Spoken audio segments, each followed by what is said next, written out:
ICSC mathematics के first chapter है goods and services tax. ये चैप्टर बेहद ही आसान चैप्टर है।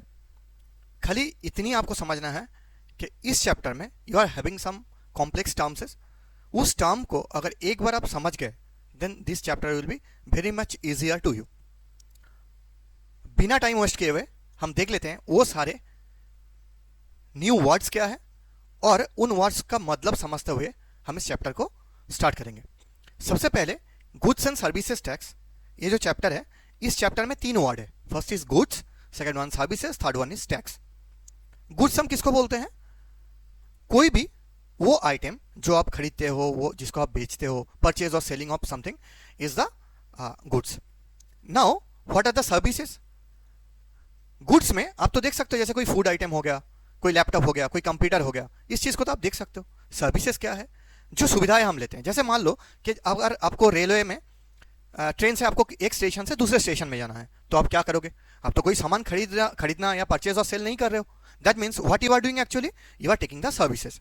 सिमिलरली आप एयरपोर्ट में जाते हो, एयरपोर्ट में भी आप क्या करते हो? अगर एक जगह से दूसरे डेस्टिनेशन पे जाते हो that means you are again availing the services.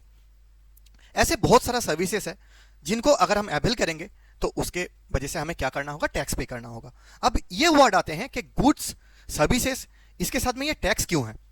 देखो टैक्स क्या चीज है ये हमें एक बार समझना पड़ेगा।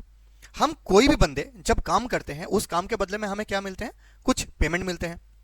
सिमिलरली अगर जो गवर्नमेंट है, गवर्नमेंट अगर अपने लिए काम कर रहा है तो उसके लिए उसके पास कुछ इनकम तो होना चाहिए। ये इनकम कहां से आएगा? और इस इनकम को हम क्या बोलते हैं? टैक्स बोलते हैं। और इनकम के सोर्स क्या होगा? उसके सिटीजन्स। सिटीजन्स गवर्नमेंट को टैक्स पे करेंगे। टैक्स मतलब कोई भी पेमेंट करेंगे, कोई भी इनकम का सोर्स उनको कोई इनकम देंगे तो उससे गवर्नमेंट क्या करते हैं? गवर्नमेंट उस पैसा से फिर जितनी डेवलपमेंट करना है, रोड हो गया, इंफ्रास्ट्रक्चर हो गया, हॉस्पिटल हो गया, ये सारे फैसिलिटीज गवर्नमेंट हमें प्रोवाइड करते हैं with the help of taxes. आगे बढ़ने से पहले जस्ट वन मोमेंट, आप सारे बंदे शायद इनको पहचानते होंगे। इसके बारे में हम चैप्टर के लास्ट में डिस्कस करेंगे।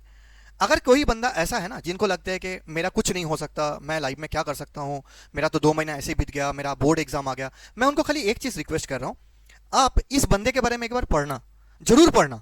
और उसके बाद आपको पता लगेगा कि लाइफ में कोई चीज देर नहीं हो गया, कुछ भी नहीं हो गया।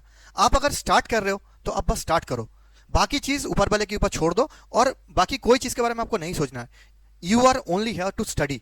जब जस्ट आप स्टडी करो, अपना काम करो और बाकी सारे चीज ऊपर वाले पे छोड़ दो, ठीक है? Which is motivation further on to the chapter. This is goods and service tax. अब देखो गुड्स में क्या क्या आते हैं ये मैंने आपको ऑलरेडी बता दिया।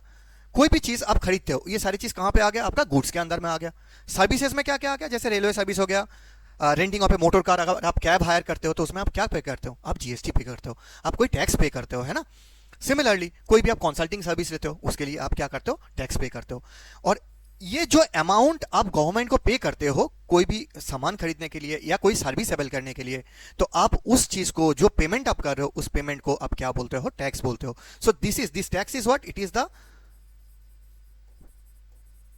Payment to the government. Is it clear to you? Okay, go to the next. See what is tax? I already told you. Now ये जो हम टैक्स पे करते हैं गवर्नमेंट को, ये कितना तरीके के हो सकते हैं? देखो ये गवर्नमेंट के पास बहुत सारा काम रहते हैं, उनका सिटीजन्स बहुत सारा काम करते हैं। कुछ टैक्स तो ऐसे हैं जो सिटीजन डायरेक्ट पे कर सकते हैं, जैसे इनकम टैक्स हो गए। एक कोई भी बंदा कुछ इनकम करते हैं और उस इनकम के एक पोर्शन वो गवर्नमेंट को एज टैक्स पे करते हैं। It is called the direct tax like the income tax. मगर बहुत सारे ऐसे टैक्स है जो टैक्स डायरेक्ट पे नहीं किया जाता है, जैसे आपका सेल्स टैक्स हो गया, वैट हो गया। ये सारे जो टैक्सेस है वो इनडायरेक्ट टैक्सेस में आते हैं। और वो जो इनडायरेक्ट टैक्सेस होते हैं उन टैक्स को गवर्नमेंट ने एक सिंगल वर्ड के अंदर ला दिया जिसको हम क्या बोलते हैं? Goods and services tax. अभी जितनी इनडायरेक्ट टैक्सेस है most of the taxes comes in under the goods and services tax. इतनी आपको समझ में आ गया? तो ये जो इनडायरेक्ट टैक्सेस है this gives the word GST. Clear? अच्छा, अभी तक हमने क्या क्या सीख लिया कि व्हाट इज टैक्स, टैक्स किसके किसके ऊपर में आते हैं? गुड्स और सर्विसेज अवेल करने के ऊपर में आते हैं। और वो टैक्स आप क्यों पे करते हो? सो दैट गवर्नमेंट कोई भी अपने लिए कोई बेनिफिशियल कोई काम कर पाए, कोई इंफ्रास्ट्रक्चर डेवलप कर पाए उस कंट्री के लिए। और वो जो आप टैक्स पे करते हो, टैक्स कितने तरह के होते हैं? डायरेक्ट टैक्स हो सकते हैं और इनडायरेक्ट टैक्स होते हैं। इनडायरेक्ट टैक्सेस जितने थे उन टैक्सेस को एक बॉडी के अंदर ला दिया गया और उन इनडायरेक्ट टैक्सेस को हम अब क्या बोलते हैं, एब्रिविएटेड फॉर्म में जीएसटी बोलते हैं और फुल फॉर्म उसका क्या हो गया, goods and services tax. Clear? चलो, जब हम गुड्स एंड सर्विसेज टैक्स पढ़ेंगे तो कभी कभी ऐसे लगता है कि ये चैप्टर थोड़ा सा कॉम्प्लेक्सिटी है, थोड़ा सा डिफिकल्ट है। It is not difficult at all. अगर हम इस गुड्स एंड सर्विसेज टैक्स में जितनी कॉम्प्लेक्स वर्ड है उसको हम सिंप्लीफाई कर लेंगे तो ये चैप्टर बेहद आसान सा चैप्टर है। अब देखो, जब भी इस चैप्टर को पढ़ोगे इसमें आपको कुछ कुछ नया टर्म मिलेगा। जैसे सबसे पहले आपको सबको पता है मैन्युफैक्चरर कौन होते हैं, जो सामान को प्रोड्यूस करते हैं। मैन्युफैक्चरर अगर कोई सामान को प्रोड्यूस करेंगे तो उस सामान को प्रोडक्शन के बाद यहाँ पे एक कोई चीज प्रोडक्शन होगा, इन प्रोडक्शन के बाद मैन्युफैक्चरर इस सामान को किसके पास भेजेगा, होलसेलर के पास भेजेगा। होलसेलर एक बल्क में उस आइटम को खरीदेगा और उसके बाद उसको कहां भेज देगा, उसके बाद उसको रिटेलर के भेज देगा और रिटेलर या डीलर के पास भेज देगा। और डीलर और रिटेलर अल्टीमेटली उस सामान को किसके पास भेजते हैं, कंज्यूमर के पास भेजते हैं for the further selling. So dealer और रिटेलर से ये सामान कहां पे आ जाते हैं, कंज्यूमर के पास आ जाते हैं। अब जब भी आप जीएसटी के कोई भी प्रॉब्लम पढ़ोगे उस प्रॉब्लम में आपके पास ऐसे ही 2, 3, 4 एंटिटी आपको दे सकता है। देखो, इनमें से अगर मैं कोई भी 2 वर्ड को उठा लिया, मान लो manufacturer and the producer. Manufacturer और प्रोड्यूसर, मैन्युफैक्चरर क्या करते हैं, एक आइटम को मैन्युफैक्चर करते हैं, करने के बाद उस आइटम को क्या करते हैं, आइदर वो होलसेलर और डीलर के पास उसको सेल करेंगे और अदरवाइज वो डायरेक्ट कंज्यूमर के पास सेल कर सकते हैं।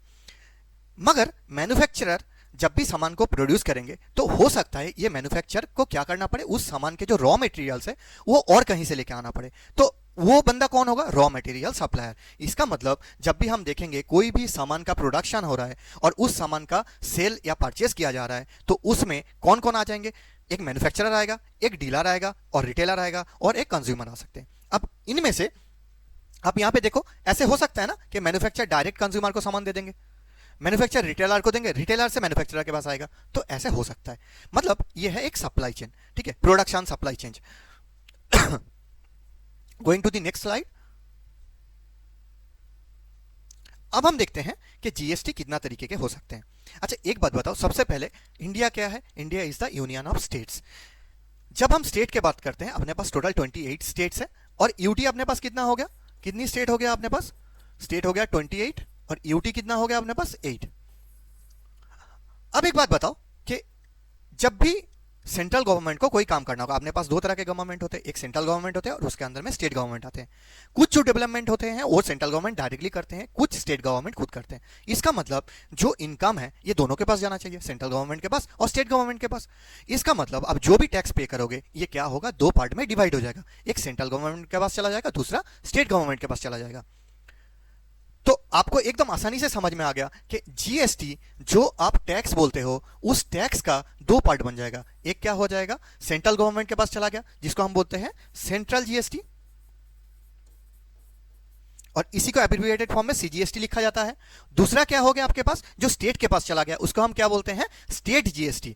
मगर आपको पता है कि ये स्टेट जीएसटी के साथ में एक यूटी जीएसटी लिखा हुआ है, क्योंकि आपने पास स्टेट को छोड़ के यूटी के पास भी तो जा सकता है। तो अगर स्टेट के पास गया तो हम उसको बोलेंगे स्टेट जीएसटी, अगर यूटी कंसर्न है तो हम उसको क्या बोलेंगे, यूटी जीएसटी।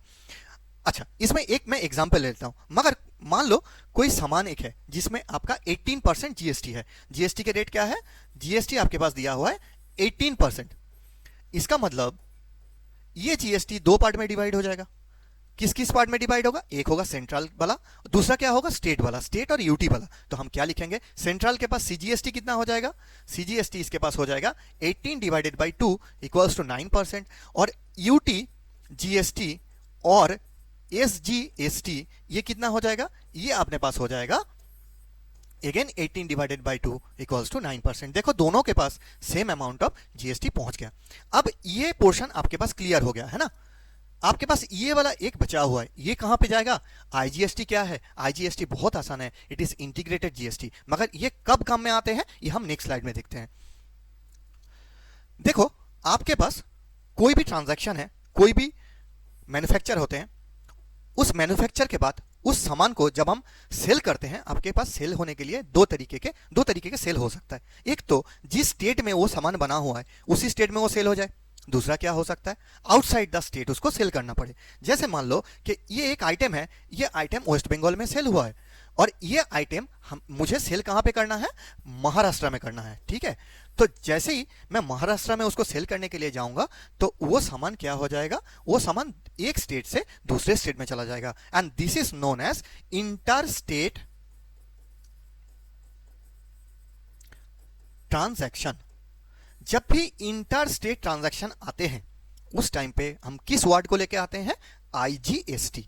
ये सबको ध्यान में रखना है, तब हम क्या बोलेंगे इसको, आईजीएसटी। आईजीएसटी के अंदर में सीजीएसटी भी होते हैं और एसजीएसटी भी होते हैं। इसका मतलब जो आईजीएसटी है वो डायरेक्टली किसके पास चला जाता है, सेंट्रल गवर्नमेंट के पास चला जाएगा। और सेंट्रल गवर्नमेंट के पास जैसे ही ये चला जाएगा तो आपको पता है दोस्तों कि ये सेंट्रल गवर्नमेंट क्या करते हैं, उसके अंदर में एक स्टेट जीएसटी का भी हिस्सा रह गया। तो सेंट्रल गवर्नमेंट क्या करेंगे, इन टर्न उसको स्टेट के पास भेज देगा, उसके जो हाफ पोर्शन है। फूल तो भेजेगा नहीं, जितनी जीएसटी आया सेंट्रल गवर्नमेंट ने आधा रखेगा, दूसरा आधा पोर्शन किसके पास भेज देगा, स्टेट के पास भेज देगा। इतना आपको समझ में आ गया। अच्छा, ये जो आईजीएसटी है इसका दूसरा नाम क्या है, दूसरा नाम इसका है डेस्टिनेशन जीएसटी। ये डेस्टिनेशन जीएसटी समझने से पहले आपको एक चीज समझना होगा कि जब भी हम जीएसटी के कैलकुलेशन करते हैं, ये जीएसटी कौन पे करते हैं। मान लो एक एग्जांपल लेता हूं, मान लो मेरे पास एक मैन्युफैक्चरर है। मैन्युफैक्चरर एक टीवी को मैन्युफैक्चर करने के बाद उसने डीलर को सेल कर दिया, और डीलर से वो टीवी कहां पे चला गया, कंज्यूमर के पास। आपको एक बात एकदम मतलब समझ लेना है कि जब भी मैं जीएसटी की बात करूंगा, ये जीएसटी किसके ऊपर में अप्लाई होगा, सेलिंग प्राइस के ऊपर में अप्लाई होगा।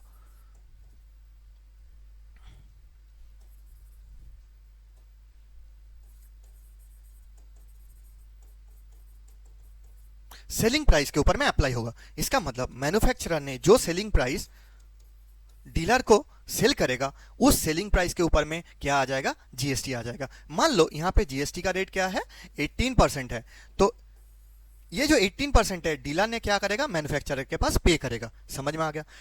मैन्युफैक्चरर जो होगा वो इन टर्न किसको पे कर देगा, आइदर सेंट्रल को सीजीएसटी के तौर पे कर देगा, और स्टेट को एसजीएसटी के तौर पे कर देगा। और अगर वो इंटर स्टेट है तो किसको पे करेगा, तब उसको पे करना है आईजीएसटी, जो किसके पास चला जाएगा बताओ, सेंट्रल गवर्नमेंट के पास। क्लियर ना।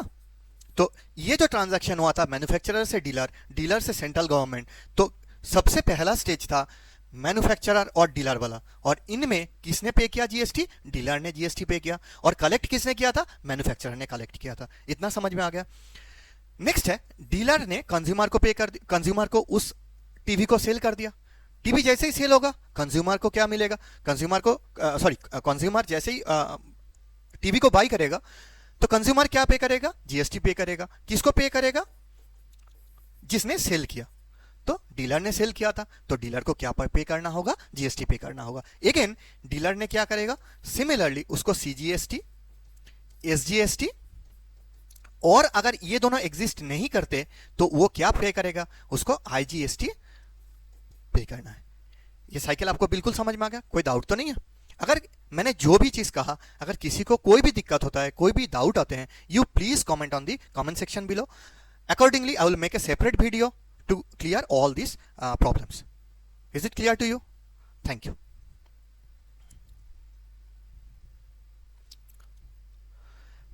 नेक्स्ट बहुत ही इंपॉर्टेंट है कि जैसे हमने बहुत सारा टर्मिनोलॉजी देखा, डीलर, रिटेलर, सेलर।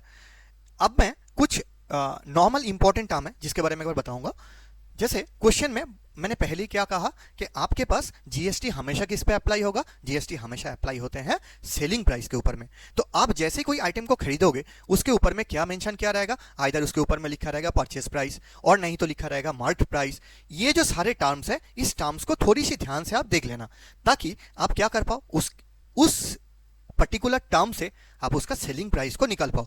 जैसे ही आप सेलिंग प्राइस को निकाल लोगे उसके ऊपर में आप जीएसटी अप्लाई कर सकते हो। ये बातें समझ में आ गया। अगर मान लो एक एग्जांपल के तौर पे मैं ले लेता हूं, मान लो कोई आइटम के मार्केट प्राइस है 100 रुपीज, मैंने उसके ऊपर में डिस्काउंट आपको दिया, डिस्काउंट दिया 10%, तो मेरे पास 10% ऑफ 100 रुपीज, तो कितना होता है, ये 10 रुपीज होते हैं, है ना।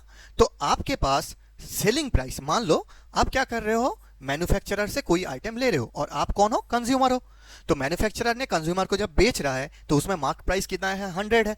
मैन्युफैक्चरर ने डिस्काउंट कितना दिया, 10% दिया, तो मैन्युफैक्चरर का सेलिंग प्राइस कितना हो जाएगा। तो सेलिंग प्राइस, मैं पहला है इसलिए लिख दे रहा हूं, selling price for item equals to कितना हो जाएगा, 100 माइनस 10 इक्वल टू 90 हो जाएगा। अब आपको अगर बोल दे कि इस ट्रांजैक्शन में जीएसटी आपका है 18%, तो आप ये जो जीएसटी है आप इसको किसके ऊपर में लगाओगे, ये जो सेलिंग प्राइस आपने निकाला इस सेलिंग प्राइस के ऊपर में आप अप्लाई करोगे जीएसटी इक्वल टू 18% ऑफ 90। अब समझ में आ गया आपको, यहां से आपका जीएसटी निकल जाएगा। एक बार मैं पहला वाला स्लाइड को देख लेता हूं। अच्छा, आप यहां पे इस डायग्राम को एक बार देखोगे, जस्ट एक बार देख लो। आपने क्या किया था, मैन्युफैक्चरर से डीलर के पास गया था, डीलर से कंज्यूमर के पास गया था।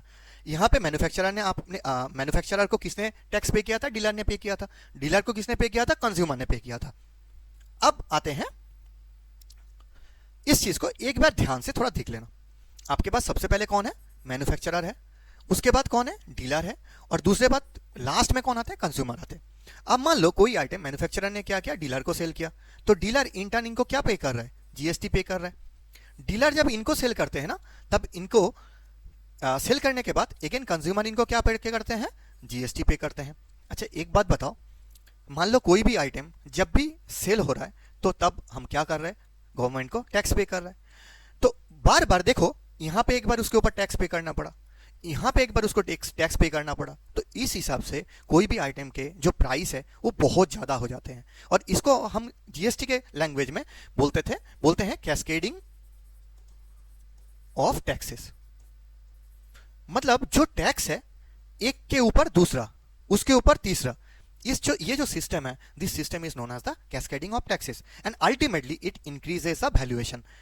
इसी को हटाने के लिए हमने जीएसटी, मतलब सरकार ने जीएसटी को इंट्रोड्यूस किया, ताकि ये जो टैक्स के इतनी बड़ी बोझ बन जाए, इसको खत्म करना है। कैसे खत्म करेंगे, देखो, जब डीलर ने इसको टैक्स पे किया तो डीलर ने क्या किया था, डीलर ने मैन्युफैक्चरर से कोई सामान को लिया था, है ना। दैट मीन्स कोई सामान क्या हुआ, इन हुआ, किसके पास इन हुआ, डीलर के पास। इसका मतलब डीलर को जब सामान मिला, when dealer gets the item he used to pay GST. जब सामान डीलर के पास इन हुआ, that time he pays the GST, that is known as the input GST. Clear है। Similarly when dealer sells the item to the consumer, that means सामान is going out, that particular item or the whatever he is selling, that particular item is going out from the dealer. So as the item is going out, so it is known as output GST. Clear? देखो, यहां पे इन हुआ था और इस जगह में क्या हुआ, यहां से आउट हो गया। तो अगर ये इन है तो हम इसको क्या कहते हैं, हम इसको बोलेंगे input GST, and as it is going out तो हम इसको क्या बोलेंगे, आउटपुट जीएसटी। बातें समझ में आ गया। अब देखो कि यहां पे ये जो इनपुट जीएसटी है, बहुत अच्छा से देखना, ये जो इनपुट जीएसटी है, इनपुट जीएसटी किसके पास गया, मैन्युफैक्चरर के पास गया। तो मैन्युफैक्चरर क्या करेगा, इसको पे कर देगा किसके पास, एज सीजीएसटी और एसजीएसटी पे कर देगा। तो इसके ऊपर में तो ये जो डीलर है इसका कोई कंट्रोल नहीं है, ये तो डीलर ने पे किया ना, तो इसके ऊपर में डीलर का कोई कंट्रोल नहीं है, इस साइड में डीलर का कोई कंट्रोल नहीं है। मगर ये जो जीएसटी है ये किसने पे किया, ये तो इसने पे किया, कंज्यूमर ने। और ये जो आउटपुट जीएसटी है ये किसको पे करना है, ये डीलर को पे करना है। किसको पे करेंगे, गवर्नमेंट को पे करेंगे। तो गवर्नमेंट ने क्या किया, गवर्नमेंट ने बोले भाई तूने तो ऑलरेडी टैक्स पे कर चुका है, ये जो टैक्स है ये टैक्स तो तूने पे कर चुका है ऑलरेडी, तो दोबारा तू क्यों देगा टैक्स। तो तू एक काम कर, ये जो आउटपुट जीएसटी है ना, इस आउटपुट जीएसटी से जितना तू ऑलरेडी टैक्स पे कर रखा है उस टैक्स को तू हटा दे, और जितनी टैक्स बचेगा वो मुझे दे देना। इसका मतलब tax payable to the government. अब यहां पे गवर्नमेंट दोनों हो सकते हैं, state government and the central government. तो टैक्स कितना पे करना है, tax payable to the government by whom, by the dealer. तो डीलर ने एक बार तो पे कर चुका है, तो हम क्या करेंगे, इसको output GST minus input GST. Clear हो गया? और हम इसी को क्या कहते हैं, tax payable, amount of tax payable to the government. चलो अब हम नेक्स्ट क्वेश्चन में चलते हैं। अच्छा, नेक्स्ट क्वेश्चन में जाने से पहले मैं एक चीज बता दूं, इस पर्टिकुलर चैप्टर के जितने भी क्वेश्चंस मैं करा रहा हूं, इनके सारे का एक तो पीडीएफ और दूसरी इसका सॉल्यूशन मतलब जो मेरा खुद का लिखा हुआ है वो सॉल्यूशन आपको सक्सेस एंगल ऐप पे मिल जाएगा, आप उसे डाउनलोड कर सकते हो। मैं लिंक मेंशन कर दूंगा, डिस्क्रिप्शन में लिंक दिया रहेगा, आप उसे डाउनलोड कर लेना फ्री में। Now starting with the first question, it is said अनफ a student of class 10 buys a cycle. देखो, जब भी आप क्वेश्चन को पढ़ो ना तो इंपॉर्टेंट पहले मार्क कर लो। अनफ ए स्टूडेंट ऑफ क्लास 10, ये तो छोड़ दो, buys a cycle whose purchase और the marks price is this 45,000। अच्छा, जब भी आप इसको जीएसटी के क्वेश्चन करने लगोगे ना, इसमें क्या करो, एक डायग्राम बना लो छोटी सी। कैसा डायग्राम? अनब ने परचेस किया था और कितने में परचेस किया था, from the purchase price is this from a dealer. यहां पे डीलर है, डी से मैं डीलर को डिनोट कर रहा हूं और ए से अनब को डिनोट कर रहा हूं। तो इन्होंने क्या किया, डीलर से अनब के पास चला गया। इसमें मार्क प्राइस क्या है, mark price equal to 45,000। Clear हो गया? विथ ए डिस्काउंट, इसमें उसको डिस्काउंट भी मिला, कितना, 15%। If the rate of GST is 18%, जब भी आप जीएसटी को लिखोगे तो आप यहां पे लिख दो जीएसटी इक्वल टू 18%। क्लियर हो गया? Find the amount of tax paid by the अनब टू द डीलर। बहुत ही आसान सा क्वेश्चन है। आप इसमें क्या करो, सबसे पहले आप लिखो फॉर अनब। ये किसके लिए मैं कैलकुलेट कर रहा हूं, अनब के लिए कैलकुलेट कर रहा हूं। मार्क प्राइस इसमें कितना हो जाएगा, इक्वल टू 45,000 ऑलरेडी गिवन। इसके ऊपर में डिस्काउंट मिला था, तो डिस्काउंट आपके पास कितना मिल गया, इक्वल टू 15%। जब भी आप परसेंटेज देखोगे ना, लिखा रहता है 5%, 2%, 10%, उसके बाद एक सेंटेंस रहता है। ये सेंटेंस कई बार हम लोग इग्नोर कर जाते हैं। That sentence is 15% of anything. It may be purchase price, it may be cost price, it may be selling price, but it has to be there. Whenever, so after 15%, it is 15% of the mark price. So I can write 15 by 100 into 45,000. So I can just cancel it and I can write 6750. So 6750 is what? It is the discount. Now what is the selling price? Selling price for the dealer. So selling price equal to 45,000 minus 6750. So you can write 0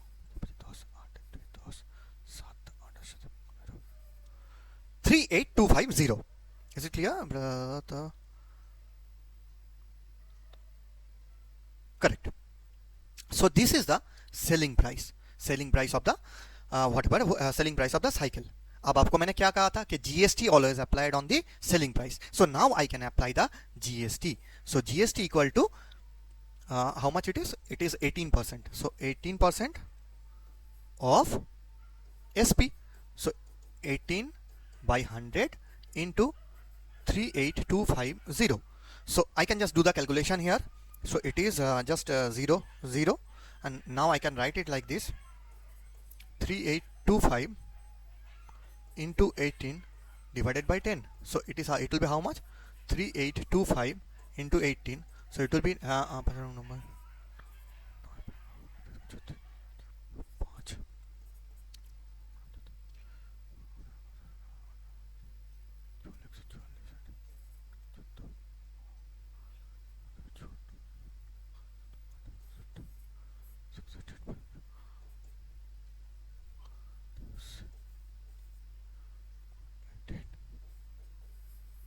so it will be comes as 6885.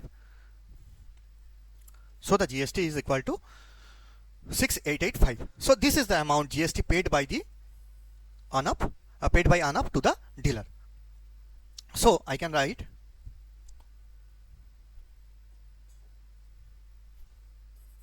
answer for A is GST paid by ANAP to the dealer equals to 6885. Total amount paid by Arnav for the cycle equals to, how much was the this thing, selling price was 38250 plus 6885. So how much it is? 5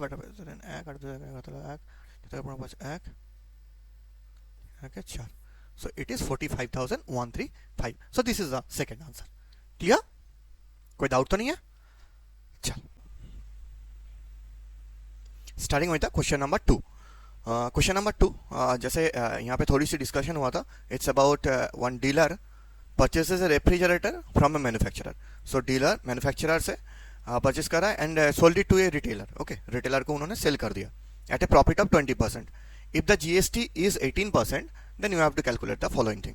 So first it is asking the amount of input GST and SGST for the dealer D. अच्छा, तो input GST and input CGST and input SGST या हमें कहाँ पे मिलेगा? On the left hand side. So when it is purchasing from the manufacturer to dealer. So for the purchaser, for the dealer, the purchase price is 30,000. Here it is written from a manufacturer at a rate of this is 30,000. So purchase price equal to 30,000. Next, it is directly it has given 20% to the seller for a profit, and GST is, so that means जो manufacturer है वो dealer को कितने में cell किया? So selling price of this article is 30,000 for the manufacturer. Manufacturer ने cell किया 30,000 में, तो उसके ऊपर में जीएसटी कितना होगा? GST equal to, it is 18%. So 18% of 30,000. So 18 by 100 into, so it comes around 540. Now 540 is the total amount of GST paid by this dealer to the manufacturer. So what will be the amount of CGST and SGST? So amount of CGST, input CGST, sorry. So amount of, here I can write amount of input CGST equal to 540 divided by 2. So it will be comes around 270.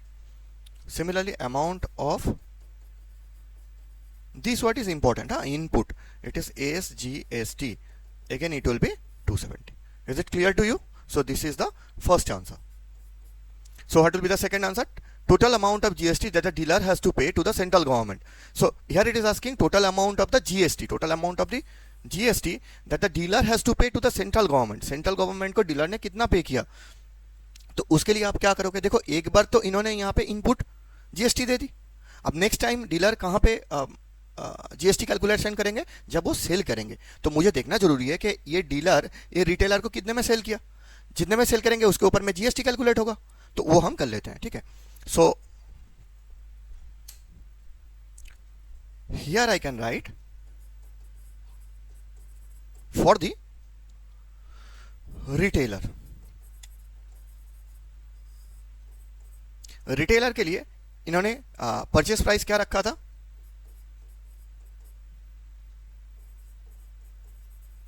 अच्छा, इसमें बिल्कुल you should not have any confusion कि यहाँ पे purchase price is how much. This is fix, this purchase price. Okay, so purchase price manufacturer ने dealer के लिए कितना रखा था? 30,000. डीलर से जब वो आइटम रिटेलर के पास गया तब भी वो परचेस प्राइस उसका 30,000 ही था. देखो यहाँ पे लिखा हुआ है dealer the purchase refrigerator from the manufacturer at 30,000. Dealer manufacturer ने 30,000 में परचेस किया, sold it to the retailer.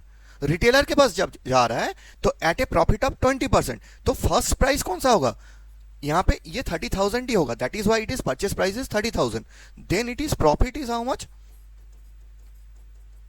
Profit from whose point of view? From the dealer point of view. So he keeps a profit of 20% of 30,000. So it will be how much? It will be 6,000. ये calculation आपको आना चाहिए जल्दी से। 3 2 6, दोनों zero हट गया, so it will B 36,000। सो जैसे ही उन्होंने प्रॉफिट कर लेते हैं, प्रॉफिट करने के बाद that means the selling price, अब ये आते हैं selling price from dealer to the retailer. और एक बार मैं बता रहा हूँ, देखो डीलर रिटेलर को जब सेल करते हैं तब पहले वो कौन सी प्राइस को सोचेगा? परचेस प्राइस, क्योंकि परचेस प्राइस में ही तो मैन्युफैक्चरर से डीलर खरीदेगा। उसके बाद उस प्राइस के ऊपर में उन्होंने क्या करेंगे? प्रॉफिट करेंगे। So purchase price from the dealer to the retailer is 30,000। उसके ऊपर में प्रॉफिट कितना आया? Profit 20%। So now the selling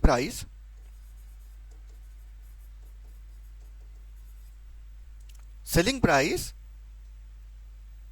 equal to, it is 30,000 plus 6,000, so it comes around 36,000। Clear? अब जैसे ही आपके पास सेलिंग प्राइस आ गया तो आप क्या कैलकुलेट करोगे? आप जीएसटी कैलकुलेट करोगे, मगर वो सेल के टाइम पे जीएसटी है तो वो आउटपुट जीएसटी हो जाएगा। तो मैं यहां पे क्या लिखूंगा? Output GST equal to, it is how much? GST is 18%, no? हाँ, 18% of 36,000। So 18 by 100 into 36,000, 0 0 cancel, so it will be how much? 8 10 6480। So 6480 is total output GST. तो जैसे ही आप आउटपुट जीएसटी फाइंड आउट करते हो तो उसके बाद आपके पास क्या आ जाएगा? आउटपुट जीएसटी कितना आया था आपके पास? 6480। So you have to calculate to the central government 6480। तो इनमें आप बताओ, इनमें आपके पास सीजीएसटी कितना हो जाएगा?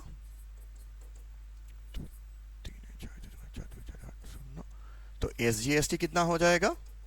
3240। और ये दोनों क्या है? आउटपुट है। As you know, the question is asking amount of GST that the dealer has to pay to the central government. तो central government means it is what? This is CGST. Now CGST आपको find out करना है amount of CGST paid by the dealer. So dealer के पास देखो, dealer ने cell भी किया, dealer ने परचेज भी किया, तो परचेज के टाइम पे उसके पास इनपुट जीएसटी आया। इनपुट जीएसटी कौन सा था मेरे पास? Input GST, input CGST was 270 rupees. Output कितना है? आउटपुट जीएसटी आपके पास सीजीएसटी कितना आ गया? 3240। सो आप क्या करोगे? आप इसमें लिखोगे so amount of GST paid to central government by the dealer equal to 3240 minus 270। Sorry, यहां पे मैंने एक गलती किया था, वो गलती ये था, ये 5400 होगा, ये 5400 होगा। सो इट विल बी 270, ये भी 270 होगा। ठीक है ना? हाँ, दैट मीन्स ये 2700, सो it will B 40, so it is 540.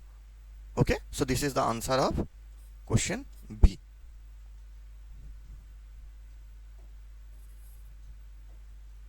Actually this is B, question number B के आंसर है। Is it clear to you? चलो next. It is also asking the amount that the retailer has to pay for the refrigerator. So retailer को कितना pay करना है? अब देखो retailer के पास क्या आ गया? रिटेलर के पास तो ये टोटल जीएसटी आ गया। रिटेलर क्या क्या पे करते हैं? सबसे पहले उसके पास सेलिंग प्राइस कितना है वो हम देख लेंगे, और उसके ऊपर में टोटल जीएसटी उन्होंने कितना पे किया। ये जो रिटेलर है इसके पास क्या क्या है? ये क्या क्या पे करेंगे? एक तो ये सेलिंग प्राइस पे करेंगे, प्लस इसके पास टोटल जितना जीएसटी होगा ये पे करेंगे। तो रिटेलर हैज टू पे equal to, this is 6480 and this is selling price.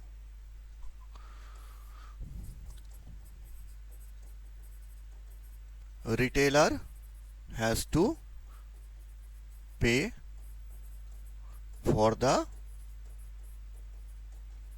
refrigerator equal to 6480.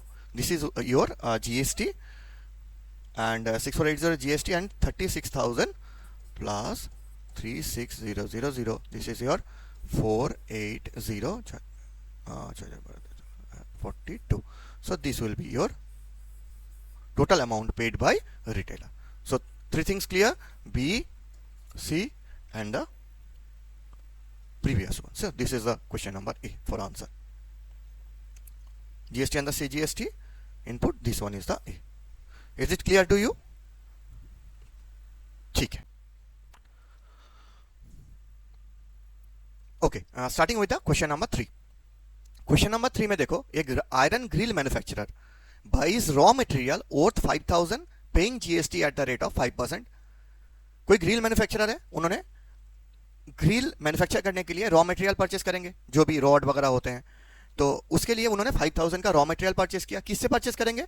देखो यहाँ पे ये क्वेश्चन बहुत इंपॉर्टेंट इसलिए है कि यहाँ पे अभी बहुत सारा क्वेश्चन में हम देखेंगे मैन्युफैक्चरर स्टार्टिंग पॉइंट है, मगर इस क्वेश्चन में क्या है, मैन्युफैक्चरर से पहले भी कोई है. तो यहाँ पे कौन है? यहाँ पे रॉ मटेरियल सेलर है. तो रॉ मटेरियल सेलर से मैन्युफैक्चरर ने रॉ मटेरियल को परचेस किया. परचेस करने के बाद और उस वहाँ पे उन्होंने जीएसटी कितना पे किया? 5%. ही सेल्स द फिनिश्ड प्रोडक्ट, जो भी ग्रिल के जो भी बनाएंगे, वो डोर बनाएंगे, कुछ बनाएंगे, तो उसको सेल कर देंगे कंज्यूमर को at a profit of 20%. If the rate of GST of the finished product is 12%. यहाँ पे ये बहुत इंपॉर्टेंट क्वेश्चन है, इसलिए है कि यहाँ पे दो जीएसटी है. देखो चलो इसका डायग्राम बना लेते हैं. सबसे पहले मैन्युफैक्चरर है, इन्होंने किससे परचेस किया था? रॉ मटेरियल सेलर से. इसको मैंने शॉर्ट में लिख दिया. और उसके बाद उन्होंने उस प्रोडक्ट को कहां पे सेल किया? कंज्यूमर को सेल कर दिया. तो यहां पे 3 लोग हैं, यहां से लेके यहां और यहां से यहां पे. अब देखो यहां पे जब वो जीएसटी है ना, वो जीएसटी डिफरेंट अमाउंट के है. रॉ मटेरियल कितने में परचेस किया था? 5% में. और यहाँ पे जीएसटी कितना है? यहाँ पे 12% है, क्योंकि ये फिनिश प्रोडक्ट है. जो मैन्युफैक्चरर सेल करेंगे वो आइटम क्या होगा? मैन्युफैक्चरर जब कंज्यूमर को सेल करेंगे वो फिनिश प्रोडक्ट सेल करेंगे, और फिनिश प्रोडक्ट के लिए जीएसटी कितना है? 12% है. इतना समझ में आ गया? अब बताओ, जब इन्होंने ये परचेस किया था, ये कितने में परचेस किया था? 5,000 में परचेस किया था. और जीएसटी हो गया, ही सेल्स द प्रोडक्ट अर्थात 20% प्रॉफिट. जब इनके ये सामान बन गया ना, तब इन्होंने प्रॉफिट भी अर्न किया. कितना प्रॉफिट अर्न किया? इन्होंने प्रॉफिट अर्न किया 20%. Correct? Now I can start with the question. Tax liability of the grill manufacturer. First question it is asking tax liability of the grill manufacturer. तो यहां पे आपके पास ये मैन्युफैक्चरर आ गया. ये मैन्युफैक्चरर के पास टैक्स लायबिलिटी आप कैसे कैलकुलेट करोगे? आपने अभी पढ़ा था कि दोस्तों टैक्स लायबिलिटी क्या होता है?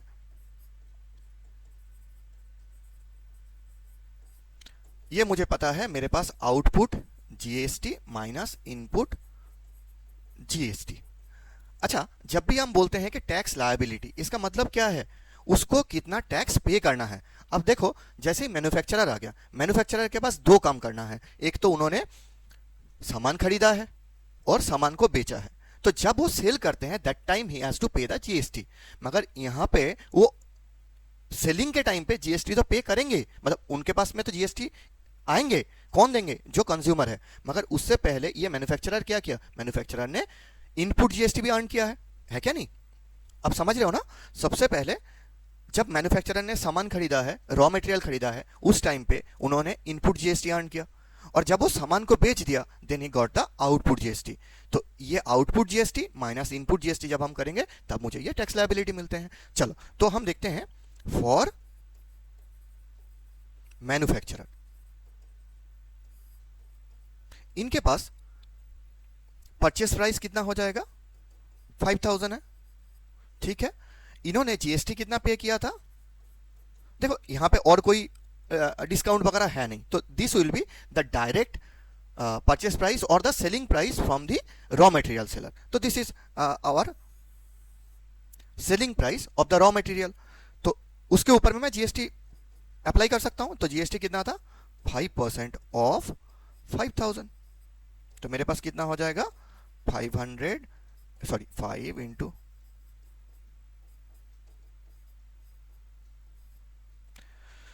So it is 250 rupees. 250 rupees इन्होंने जीएसटी इन हो गया. सो दिस इज इनपुट जीएसटी, है ना?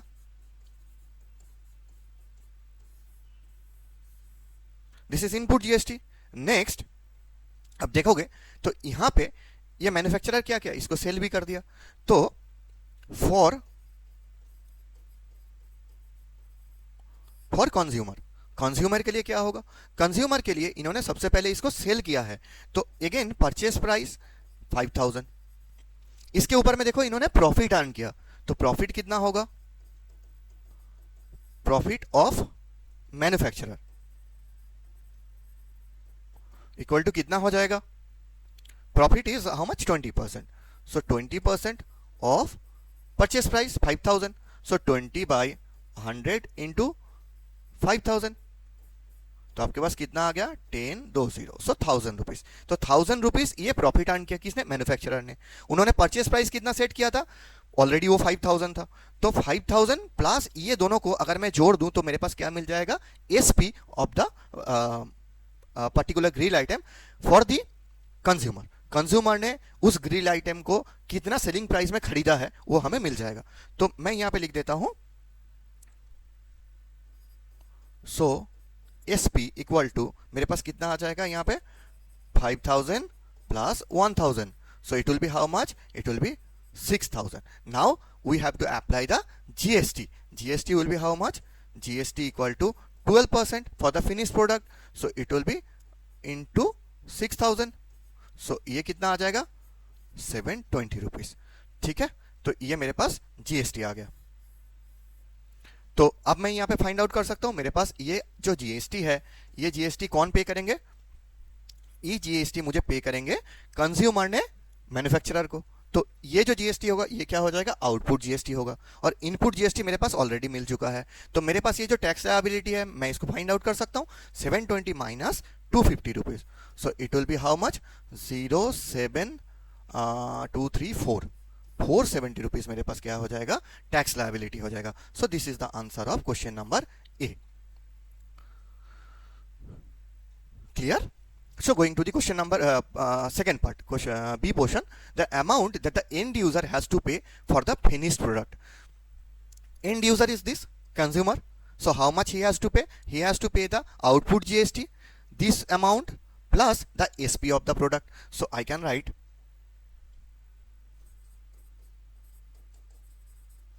end user मतलब जो लास्ट में है, end user has to pay equal to selling price plus the GST. So it will be how much? Selling price मेरे पास कितना था 6000 plus 720 rupees. So 6720 will be my total amount that consumer has to pay to the grill manufacturer. Clear? चलो, and the last part, the amount of IGST paid by the manufacturer. अच्छा देखो, ये जो total transaction है, ये transaction कैसा है, it is intrastate. यहाँ पे कहीं पे भी नहीं बोला it has go to states are involve और from one state to other state it is going, so it is intrastate. So if it is intrastate then IGST will be nil. IGST कब calculate होते हैं, जब मेरे पास दो state आते हैं, एक स्टेट से दूसरे स्टेट में जाता है, that time we calculate the IGST। So here it is nil. So this is the answers of all the 3 part of this question. Clear? चलो अब हम नेक्स्ट क्वेश्चन में चलते हैं। अच्छा, नेक्स्ट क्वेश्चन में जाने से पहले मैं एक चीज बता दूं, इस पर्टिकुलर चैप्टर के जितने भी क्वेश्चंस मैं करा रहा हूं, इनके सारे का एक तो PDF और दूसरी इसका सॉल्यूशन मतलब जो मेरा खुद का लिखा हुआ है वो सॉल्यूशन आपको सक्सेस एंगल ऐप पे मिल जाएगा, आप उसे डाउनलोड कर सकते हो। मैं लिंक मेंशन कर दूंगा, डिस्क्रिप्शन में लिंक दिया रहेगा, आप उसे डाउनलोड कर लेना फ्री में। चलो, now this is question number 4.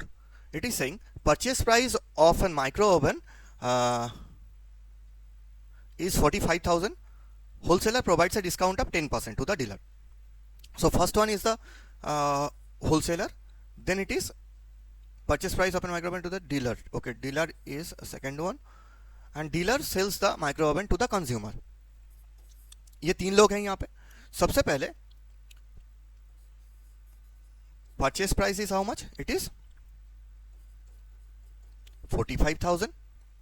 Provides a discount 10% to the dealer. अब इन्होंने 10% इसको क्या कर दिया, ऑफ भी दे दिया। और the dealer sells a micro oven to the consumer. जब ये कंज्यूमर को सेल कर रहा था तो उन्होंने भी डिस्काउंट दिया। On what? ऑन डिस्काउंट इन्होंने तो दिया है 4% के, मगर किसके ऊपर? On purchase price. ये सेम है दोनों के लिए। हाँ, इसके लिए भी 45,000 था, इसके लिए भी 45,000 था। On the purchase price if the rate of GST again it is 18%, even even means देखो दोनों के लिए हर जगह में 18% ही है, ठीक है ना, 18%। 18% find the following, the amount of CGST and SGST paid by the dealer. चलो सबसे पहले मैं क्या करता हूं, मैं देखता हूं कि डीलर, यहां पे डीलर के लिए मुझे कैलकुलेट करना है, तो मैं लिखा हूं सबसे पहले फॉर डीलर। डीलर के लिए मैं क्या लिखूंगा, फर्स्ट लिखूंगा purchase price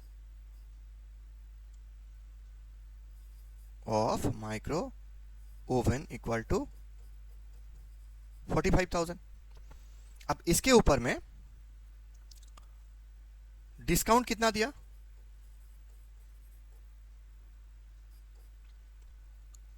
10%, 4500। So actual cost price कितना हो गया, कॉस्ट प्राइस मींस देखो ये दो चीज है, एक तो इसको हम सेलिंग प्राइस बोल सकते हैं, selling price for the wholesaler, और मैं क्या बोल सकता हूं, this is the cost price to the dealer. तो cost price to the dealer equal to कितना हो जाएगा, 45,000 minus 4500, so it will be how much, 00 5 5 10 50 40 500। so this is the cost price of that particular item। अब इसके ऊपर में मैं क्या कैलकुलेट कर सकता हूं, इसके ऊपर में मैं उनका जीएसटी अप्लाई कर सकता हूं। मैं पहले ही बताया था आपको कि हमेशा जीएसटी किसके ऊपर अप्लाई होता है, सेलिंग प्राइस के ऊपर में। किसका सेलिंग प्राइस, जिससे आप सामान खरीद रहे हो। तो ये देखो यहां से लेके यहां तक टोटल सेलिंग प्राइस कितना हो गया, 40500 है क्या नहीं, और यही 40500 किसके लिए कॉस्ट प्राइस हो जाएगा, जो सामान खरीद रहा है। तो हमेशा जीएसटी किसके ऊपर में अप्लाई होगा, सेलिंग प्राइस, मगर सेलिंग प्राइस किसका सेलिंग प्राइस, जिससे आप सामान को परचेस कर रहे हो, ठीक है। चलो तो अब मैं लिखता हूं GST equal to how much, GST is 18%, so 18% of 40500। अब देखो यहाँ पे क्वेश्चन में क्या पूछा है, amount of CGST and SGST paid by the dealer. तो CGST एंड SGST पूछा है, तो मैं अलग अलग ही कर लेता हूँ। तो मैं यहाँ पे लिखता हूँ CGST equal to 9% of 40500, so it will be comes around it will be 3645। again SGST will be how much, it will also be 3645। अब यहाँ पे समझ गया ना, इसको मैंने कैसे मल्टीप्लाई किया, 9/100 इंटू 40500। तो आप इसको हटा सकते हो, 9 5 45 and 9 4 36। So but this is what, this is input, this is input CGST and SGST, ठीक है। So next step will calculate, on the next step I can calculate output CGST SGST। so for consumer again the purchase price was how much, it was 45,000। now he also got a discount 4%, तो यहां पे discount कितना हो जाएगा,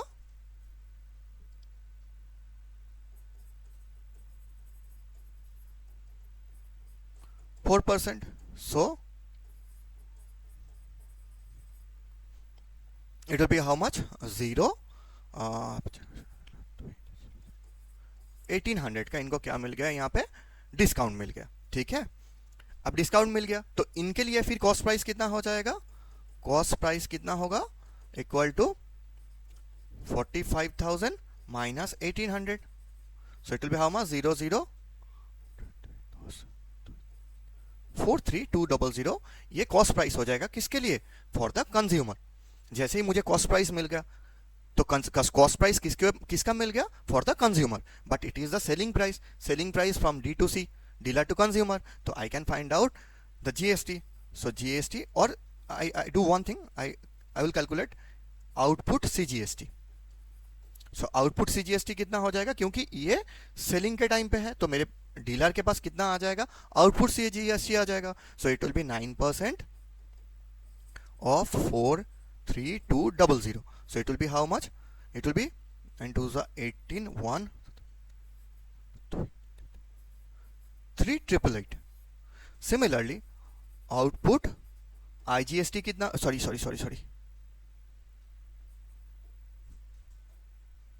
output SGST कितना होगा, same amount होगा 3888. Clear? So I already got output CGST SGST and I am having input CGST and SGST. So what I can calculate, the next step is the out. It is asking about the amount of CGST paid by the dealer. So I can, this amount paid by the dealer is actually, amount of GST paid by the dealer actually is the tax liability. So I can write tax liability. हमेशा ना एक चीज़ याद रखना कि आपके जो text book में जो भी क्वेश्चंस दिया रहता है, आप कभी भी ऐसे मत सोचो कि वही question same to same question आपके बोर्ड एग्जाम में आएगा या कोई भी अच्छा एग्जाम के लिए आप अपियर करते हो उसमें आएगा. ये कभी नहीं होगा. क्यों नहीं होगा? क्योंकि जब भी आप क्वेश्चन कोई अच्छा एग्जाम के लिए बैठोगे या बोर्ड एग्जाम के लिए ही बैठोगे, वहाँ पे वो स्टेटमेंट चेंज कर देते हैं, मगर चीज़ें तो हमेशा सेम रहेगा. जैसे देखो ये क्वेश्चन में आपको पूछा क्या, आपको पूछा है the amount of CGST and the SGST paid by हुम, पेड बाई द डीलर. इस क्वेश्चन को एकदम घुमा के, इस स्टेटमेंट को एकदम घुमा के क्या पूछ सकता है, tax liability of the dealer. Answer क्या आएगा? आंसर बिल्कुल सेम आएगा. समझ में आ गया? क्योंकि दोनों तो सेम ही है, tax liability and amount of CGST oblique SGST paid by dealer. दोनों क्वेश्चन सेम है, सेम पूछ सकता है. तो आप क्या लिखोगे, इक्वल्स टू, आपके पास कितना आ गया, यहाँ पे आउटपुट आया था 3888 और इनपुट GST कितना आ गया था आपके पास, इनपुट आया था आपके पास 3645 minus 3645. So it will be how much? So it will B 243. So this is the question answer for part A. Now what it is asking, it is asking total amount of tax received by the central government and the state government. अच्छा बताओ, state government या central government को कितना पैसा मिलेगा, कौन कौन देगा पैसा? सबसे पहले देखो यहाँ पे जब डीलर ने होलसेलर को पे किया था, कितना अमाउंट पे कर दिया था एज टैक्स, उन्होंने टैक्स में पे किया था 3645 एंड 3645. तो इसका मतलब यहाँ पे ये जो होलसेलर है, होलसेलर ने सेंट्रल को कितना दिया, 3645 एज CGST. इन्होंने SGST में कितना पैसा दे दिया, 3645. अगेन डीलर ने कितना पैसा दे रहा है, डीलर के टैक्स लायबिलिटी कितना हुआ था, 243 रुपीज. तो इसका मतलब ये जो डीलर है, डीलर ने भी SGST में कितना दिया, 243. CGST में कितना पे किया, it is 243. So the total amount is 3645 plus 243. So here you can write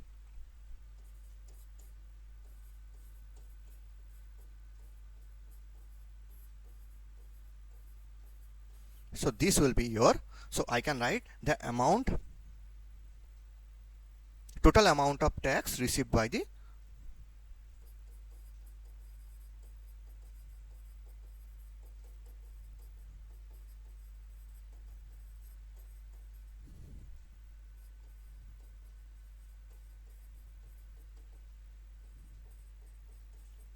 plus 243. So it will be how much, 3888. And this is the same amount of tax received by the state government. So it will also be 3888. So this is the answer of B part. Now coming to the third part, total amount paid by the consumer for the micro oven. So consumer के लिए cost price क्या हो गया था, 43200 और उसके साथ में उन्होंने टैक्स कितना पे किया था, 388 and 388. So what I will write, I will write, okay, go to the next page. Total amount paid by the consumer equal to how much, tax में कितना पे किया था, 3888, CGST में, SGST 3888 plus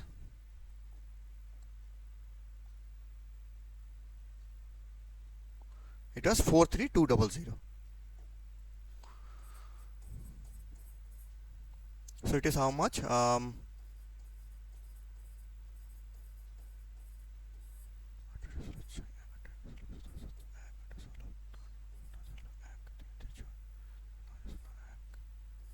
$50,976. So it is 50,976. This is the total amount he has to pay. So this is the part C. Clear? Okay, going to the next question. ठीक है, question number 5. It is saying a dealer buys a LED TV from a manufacturer. एक डीलर है जिन्होंने manufacturer से एक LED TV purchase किया at a price of, purchase price was 25,000. ठीक है, ये marks the price of the LED TV 20% above. और किसको सेल कर दिया? कंज्यूमर को सेल किया. तो 20% अबव, तो इसके साथ में 20% ऐड कर दिया above the cost price and sells it to the consumer at a 10% discount on the mark price. इन्होंने इसको क्या किया? एक तो जो मार्क प्राइस है इनको 20% बढ़ा दिया, marks the price, so this is mark price हो गया. और उसके बाद उन्होंने क्या किया? उन्होंने कंज्यूमर को 10% डिस्काउंट दे दिया, सो माइनस 10% डिस्काउंट. ये आपको समझ में आ गया. नेक्स्ट है जीएसटी इक्वल टू 12%. क्लियर? ये है इसका, इस क्वेश्चन का समराइजेशन. अब देखो, सबसे पहले अगर मैं देखूं फॉर डीलर, मेरे पास क्या है? सबसे पहले परचेस प्राइस है. परचेस प्राइस कितना है? 25,000 है. 25,000 के बाद उन्होंने क्या किया? उसके प्राइस को रेस किया था, है ना. So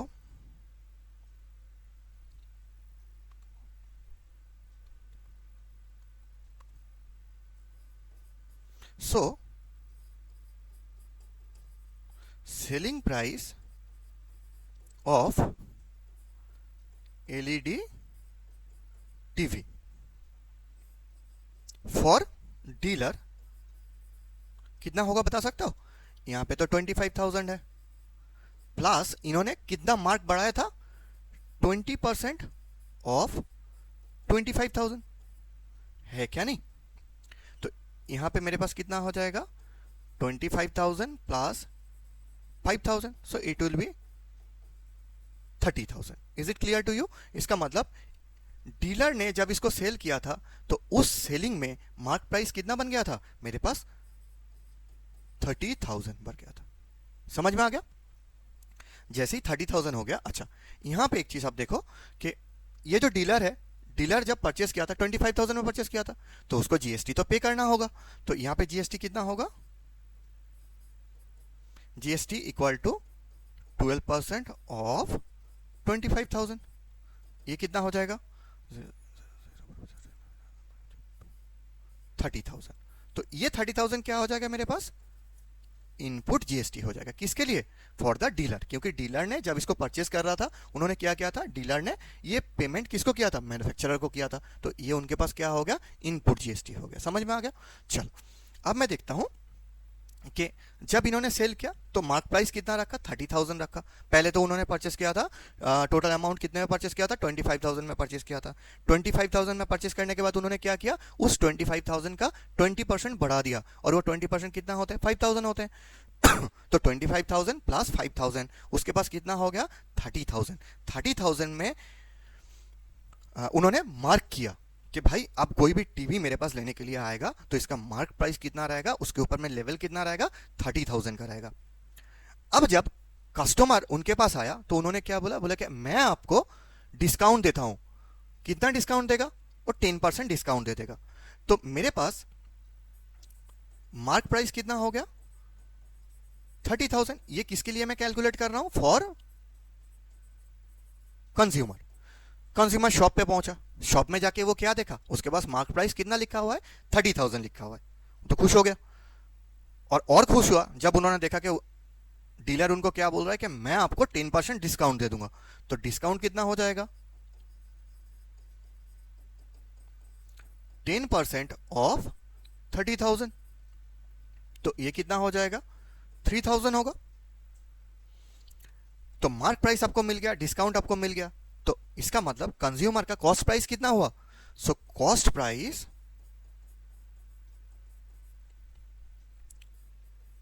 for consumer equal to कितना होगा? 30,000 माइनस 3,000, 27,000 कंज्यूमर का क्या हो गया? कॉस्ट प्राइस हो गया. अब इसके ऊपर में उसको क्या पे करना पड़ेगा? जीएसटी पे करना पड़ेगा. तो मैं क्या लिखूंगा? सो द अच्छा, this is the first question भी हो गया आपका कि mark price of the LED TV कितना होगा. So this is the mark price of the LED TV. Clear. So this is answer of A. ये समझ में आ गया. Next it is asking amount that the consumer has to pay for the LED TV including GST. तो अभी तो आपको GST यहाँ पे फाइंड आउट करना होगा. तो जीएसटी इक्वल टू कितना हो जाएगा, 12% दिया हुआ है. 12% of 27,000. So it will be how much, 0.3240. ये अमाउंट कितना हो जाएगा, GST paid by the consumer. So total amount consumer has to pay कितना होगा. So B point total amount consumer has to pay equal to how much, 27,000 plus 3240. So it will be how much, 240 and 30. So this will be the answer for B part. So this is B part completed. Amount of CGST and SGST paid by the dealer. अब पहले ही देखे हो यहाँ पे आपके पास क्या आ गया, input GST आ गया. आउटपुट जीएसटी आपके पास कितना हो गया. ये जो जीएसटी है 3240, ये किसने पे कर रहा है, कंज्यूमर ने पे कर रहा है. किसको पे किया, डीलर को पे किया. इसका मतलब डीलर ने जब सेल किया था तब 3240 एस जीएसटी उसके पास आया था, मगर वो सेलिंग के टाइम पे आया तो हम उसको क्या कंसिडर करेंगे, आउटपुट जीएसटी. तो हम ऐसे भी फाइंड आउट कर सकते हैं कि यहाँ पे आउटपुट जीएसटी इक्वल टू कितना हो गया, 3240. इनपुट जीएसटी कितना हो गया, आपके पास 3000 हो गया. तो आपके पास tax liability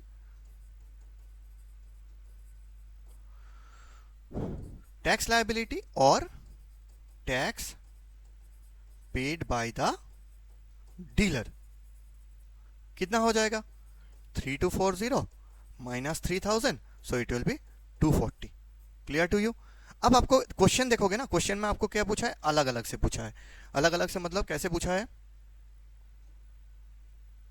the amount of CGST and SGST paid by the dealer. अब ये जो टोटल जीएसटी है, ये जो टैक्स लायबिलिटी है, इसमें कौन कौन आ जाते हैं टैक्स लायबिलिटी में, सीजीएसटी भी आते हैं, एसजीएसटी भी आते हैं. तो मैं ऐसे करता हूं, so CGST paid by dealer, इसके दो पार्ट हो जाएगा. So 240 divided by 2, 120. Again SGST paid by dealer equal to 120. So this is the final answer for C. Clear. Okay, going to the next question.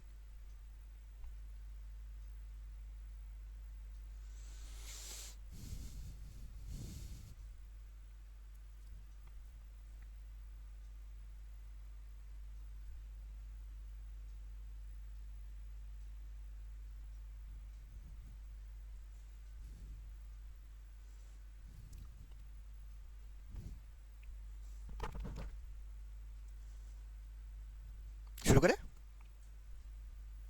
Question number 6. Retailer buys good worth 50,000 and sells at a profit to a consumer in the same state. If the rate of GST is 5%, selling price of the good. बहुत आसान सा question है, देखो, है ना.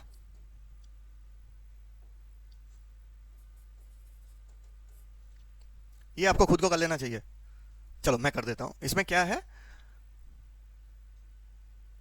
Retailer है और उन्होंने क्या किया, कंज्यूमर को सेल किया. तो retailer buys goods worth 50,000. So again 50,000 will be the purchase price and sells at a profit of plus 20%. उन्होंने प्रॉफिट भी किया, है ना. Rate of GST 5%. Selling price of the goods excluding the tax. एक चीज हमेशा याद रखना कि जब भी आप सेलिंग प्राइस कैलकुलेट करोगे, selling price always without tax होगा. समझ में आ गया. सेलिंग प्राइस कैलकुलेट करने के बाद जीएसटी उसके ऊपर में अप्लाई होता है. क्लियर ना. चलो, तो सेलिंग प्राइस कितना हो जाएगा यहां पे, जो रिटेलर है उन्होंने तो परचेस प्राइस कितना सेट कर रखा है, 50,000. तो 50,000 तो पहले से ही फिक्स है, प्लस प्रॉफिट उन्होंने कितना अर्न किया, 20%. 20% ऑफ व्हाट, 20% ऑफ 50,000. सो ये टोटल कितना हो जाएगा 50,000 plus 10,000. So it will be how much? 60,000. Clear? So 60,000 will be what? 60,000 will be the selling price for the goods. Now this is the question number. This is excluding the tax. So this is the SP. So your answer for the first part. The amount of CGST and SGST paid by the consumer. Now you will apply the GST on it. So GST equal to 5% of 60,000. So it will be how much? It will be 3,000. तो जैसे ही आपके पास GST आ जाता है तो आप इससे क्या find out कर सकते हो, सीजीएसटी और एसजीएसटी. सो यहां से लेके मैं यहां पे लिख दे रहा हूं. So CGST paid by the consumer equal to कितना होगा 3,000 divided by 2 1500. Again SGST paid by consumer equal to 1500. So this is the answer for the second part. Clear? चलो next question.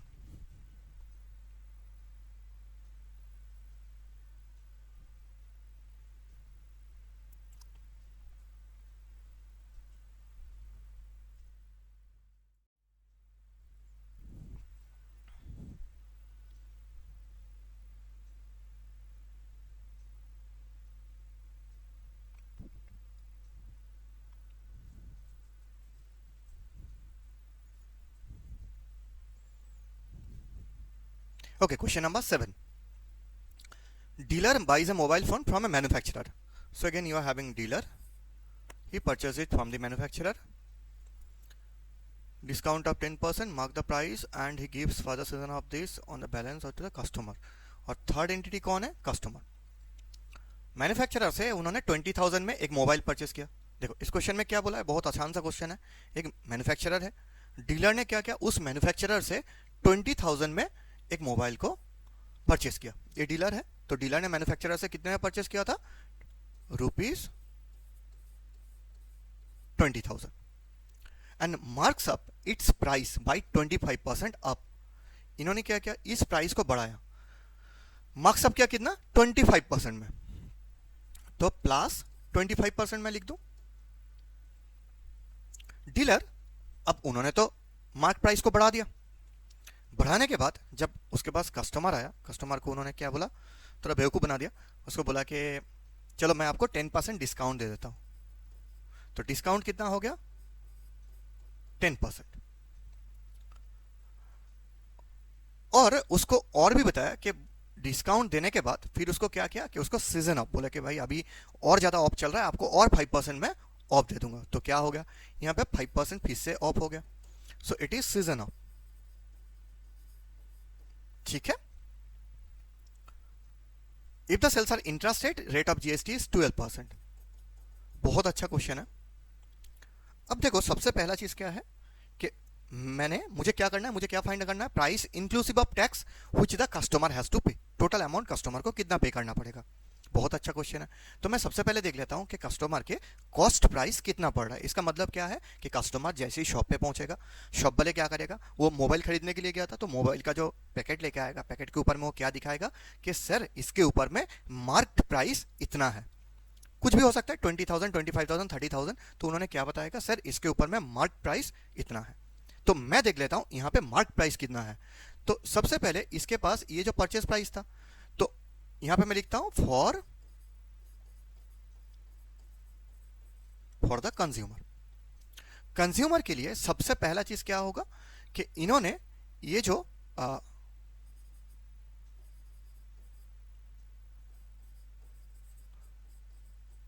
कंज्यूमर के लिए जो मार्क प्राइस होगा, जैसे ही आप shop पे पहुंचोगे मोबाइल के ऊपर में क्या लिखा रहेगा, मार्क प्राइस.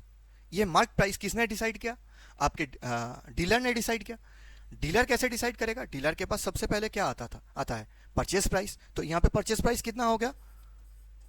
20,000. अब डीलर चाहे तो 20,000 में ही उसको दिखाए कि ये मार्क प्राइस है, मगर फिर उसको तो मुनाफा नहीं होगा। तो वो क्या करेगा, what he will do actually, he will first write the market price, then he increase it or mark it up. See here it is, marks up its price.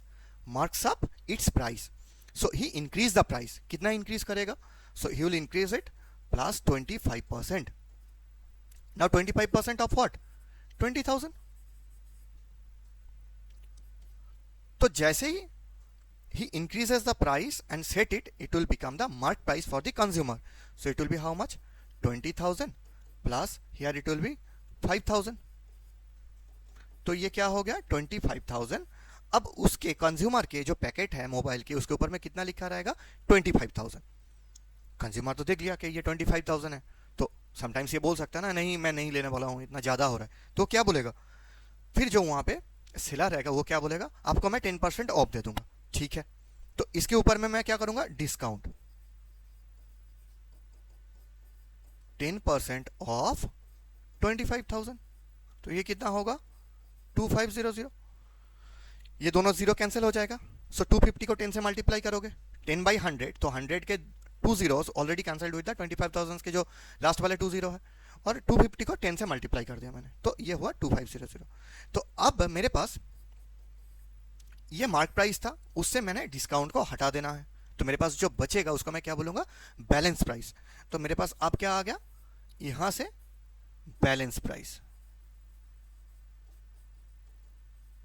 कितना हो जाएगा, 25,000 minus 2500. So it will be how much, 22,500. अब क्या, जो consumer है अब वो बोल रहा है कि नहीं ये भी ज़्यादा हो रहा है मेरे पास. तो उन्होंने क्या किया, जो सेलर है उन्होंने और एक ट्रिक्स निकाला. क्या ट्रिक्स निकाला, बोले क्या ठीक है मैं ऐसा करता हूँ, मैं आपको सीजन अप और 5% दे दूंगा. बोले ठीक है दे दो. तो वो कितना होगा, तो यहां पे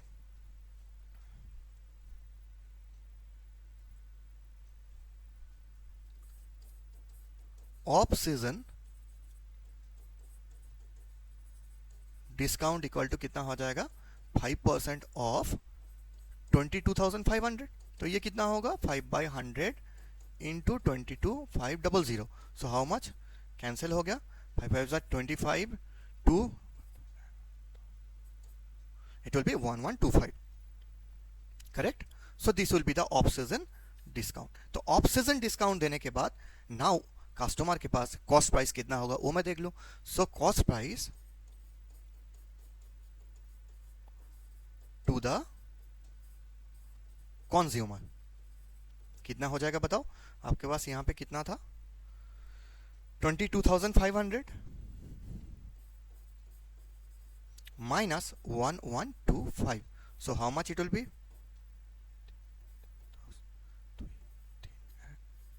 21375. सो दिस विल बी व्हाट, ये कंज्यूमर के पास कॉस्ट प्राइस हो जाएगा. समझ में आ गया आपको. Now it is asking how much amount of tax he actually has to pay. So total amount of tax he has to pay. So what you will do? So nothing. Only thing you have to apply the GST. 21375 ये आपके पास cost price आ गया. Cost price मतलब क्या हो गया कि यहाँ पे आपने देखे हो कि ये जो डीलर है, डीलर ने कंज्यूमर को सेल कर रहा है, कितने में सेल कर रहा है, अल्टीमेट कितने में देने के लिए राजी हो गया, 21,735. So this is actually the selling price set by the dealer to the consumer. और कंज्यूमर के लिए वही क्या हो जाएगा, कॉस्ट प्राइस हो जाएगा. तो अब मैं इसके ऊपर में जीएसटी कैलकुलेट कर सकता हूं. जीएसटी पेड बाय, यहां पे डीलर था और लास्ट में कंज्यूमर था, तो कंज्यूमर क्या करेगा, डीलर को कितना पे करेगा, जीएसटी पे करेगा. तो GST paid by consumer equal to कितना हो जाएगा, 21,375 into 12%. So 12/100 I can write. So how much it will be, 12% था GST. Let me check, it is 12%. तो मैं क्या लिखूंगा, so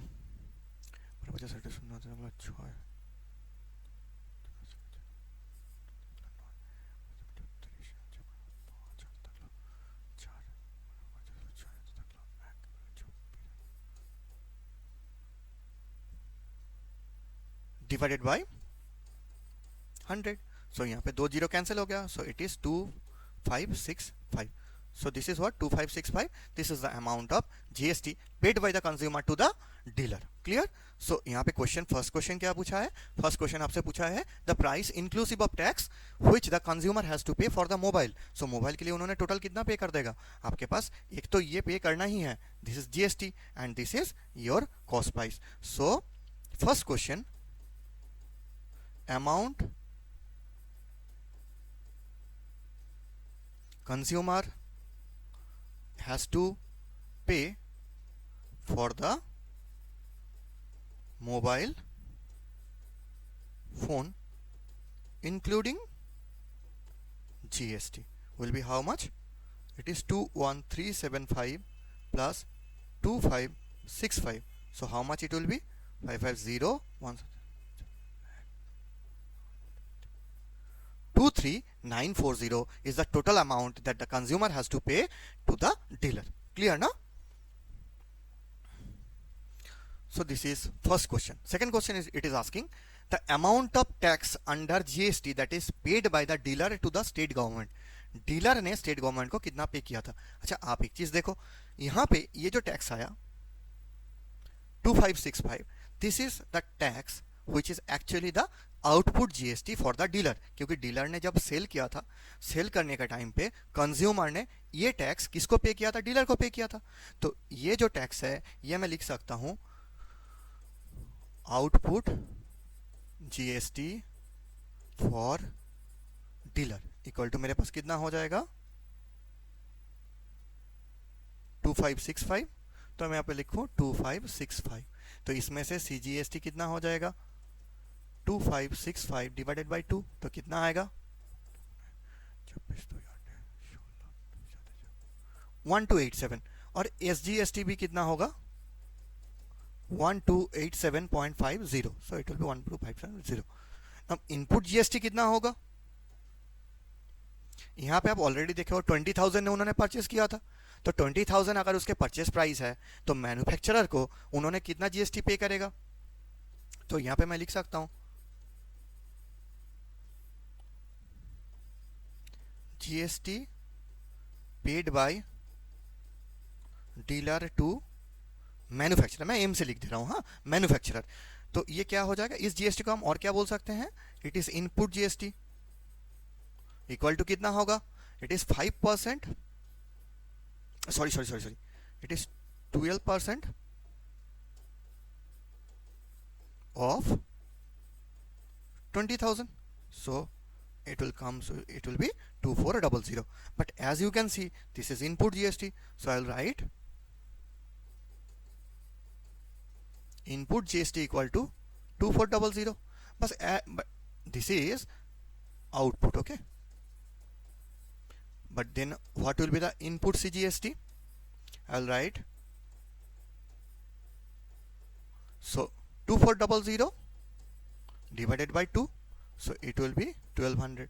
Here also it will be, ये आपको सबको पता है कि GST टोटल अमाउंट जितना रहता है वो दो पार्ट में डिवाइड हो जाता है, इक्वली टू पार्ट्स में डिवाइड होते हैं, और one become the SGST, another one become the CGST. So that is why it is 2400 divided by 2, so 1200. Now that means amount of GST paid by dealer to the central government equal to, आपके पास यहाँ पे ये output GST है और ये input GST हो गया. तो मैं क्या लिखूंगा? टोटल आउटपुट GST आपके पास कितना था? 1287.50 minus 1200. So it will be how much? 0.50. Sorry. It will be 87.50. So this is the amount he has to pay to the central government. Sorry, it is asking the state government, so it will again be the same.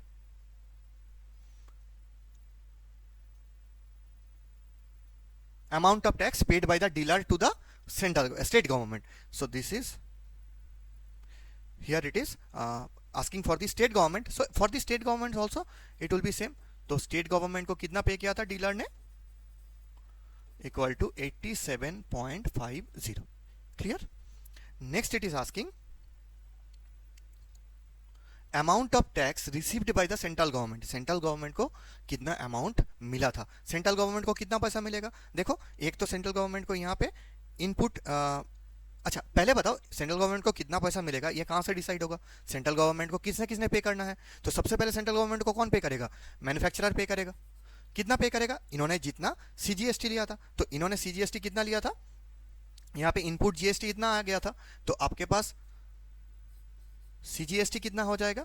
1200 होगा. 2400 divided by 2, सो 1200 होगा. तो इसका मतलब इन्होंने 1200 पे किया. दूसरा payment किसने किया? डीलर ने करना है. डीलर ने कितना पे किया? डीलर के टैक्स लायबिलिटी कितना था for the CGST portion? So dealer ने सीजीएसटी में कितना पैसा दे दिया था? Amount GST paid by the dealer to the central government 87.50. तो इसका मतलब डीलर ने 87.50 पे किया. तो इन दोनों को मैं जोड़ दूंगा तो क्या मिल जाएगा मुझे? Total amount of tax collected to the central government.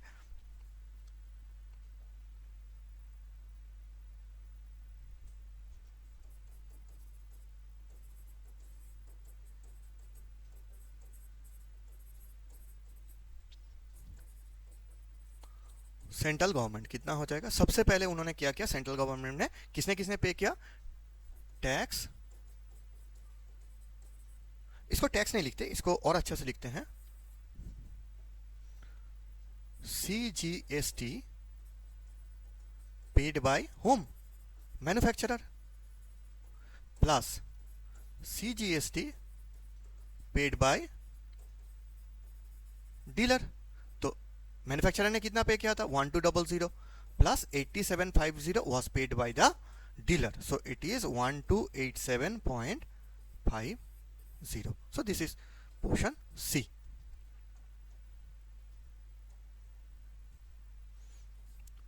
Clear? So this is the concluding one. Clear? So going to the next question.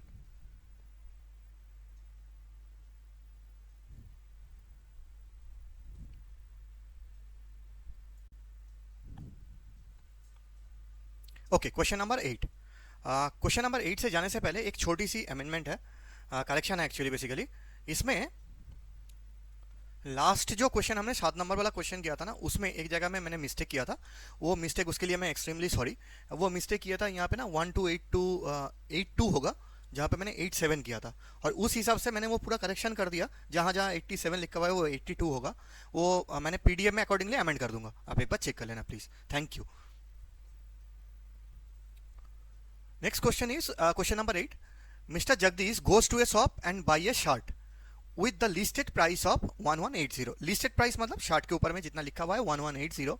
Rate of GST 18%. तो कोई भी जो उसने शर्ट देखा, उस शर्ट में कितना लिखा हुआ है? 1180 लिखा हुआ है. और उनके ऊपर में उनको जीएसटी कितना पे करना है? 18% जीएसटी पे करना है. He tells the shopkeeper to reduce the price such an extent that he has to pay 1180 inclusive of GST. इसका मतलब क्या है? अब देखो, जो शर्ट है उसके ऊपर में कितना प्रिंटेड है? सपोज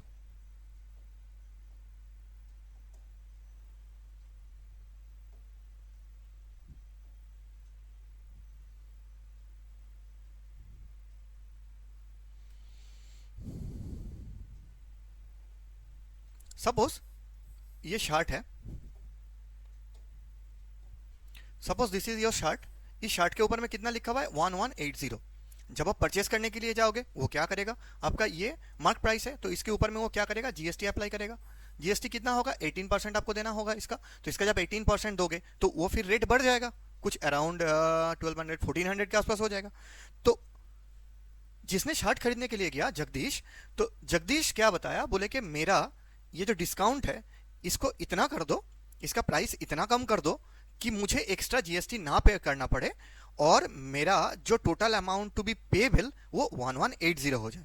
तो क्वेश्चन क्या पूछ रहा है कि to reduce the price such an extent, इतना कम कर दो, he has to pay only 1180. इसका मतलब क्या है? 1180 तो शर्ट के प्राइस था. इसके ऊपर में क्या ऐड होते हैं? जीएसटी ऐड होते हैं, और ये दोनों मिला के उसको अमाउंट पेबल है ना. टोटल अमाउंट कितना उसको पे करना है. तो ये क्या बोल रहा है, ये बोल रहा है कि ये दोनों अमाउंट से मतलब जीएसटी तो वो कम करेगा नहीं, है ना।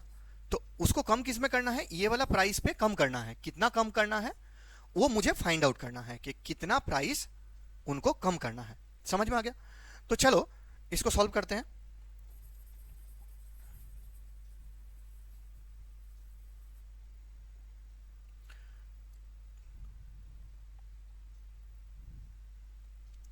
सो I can right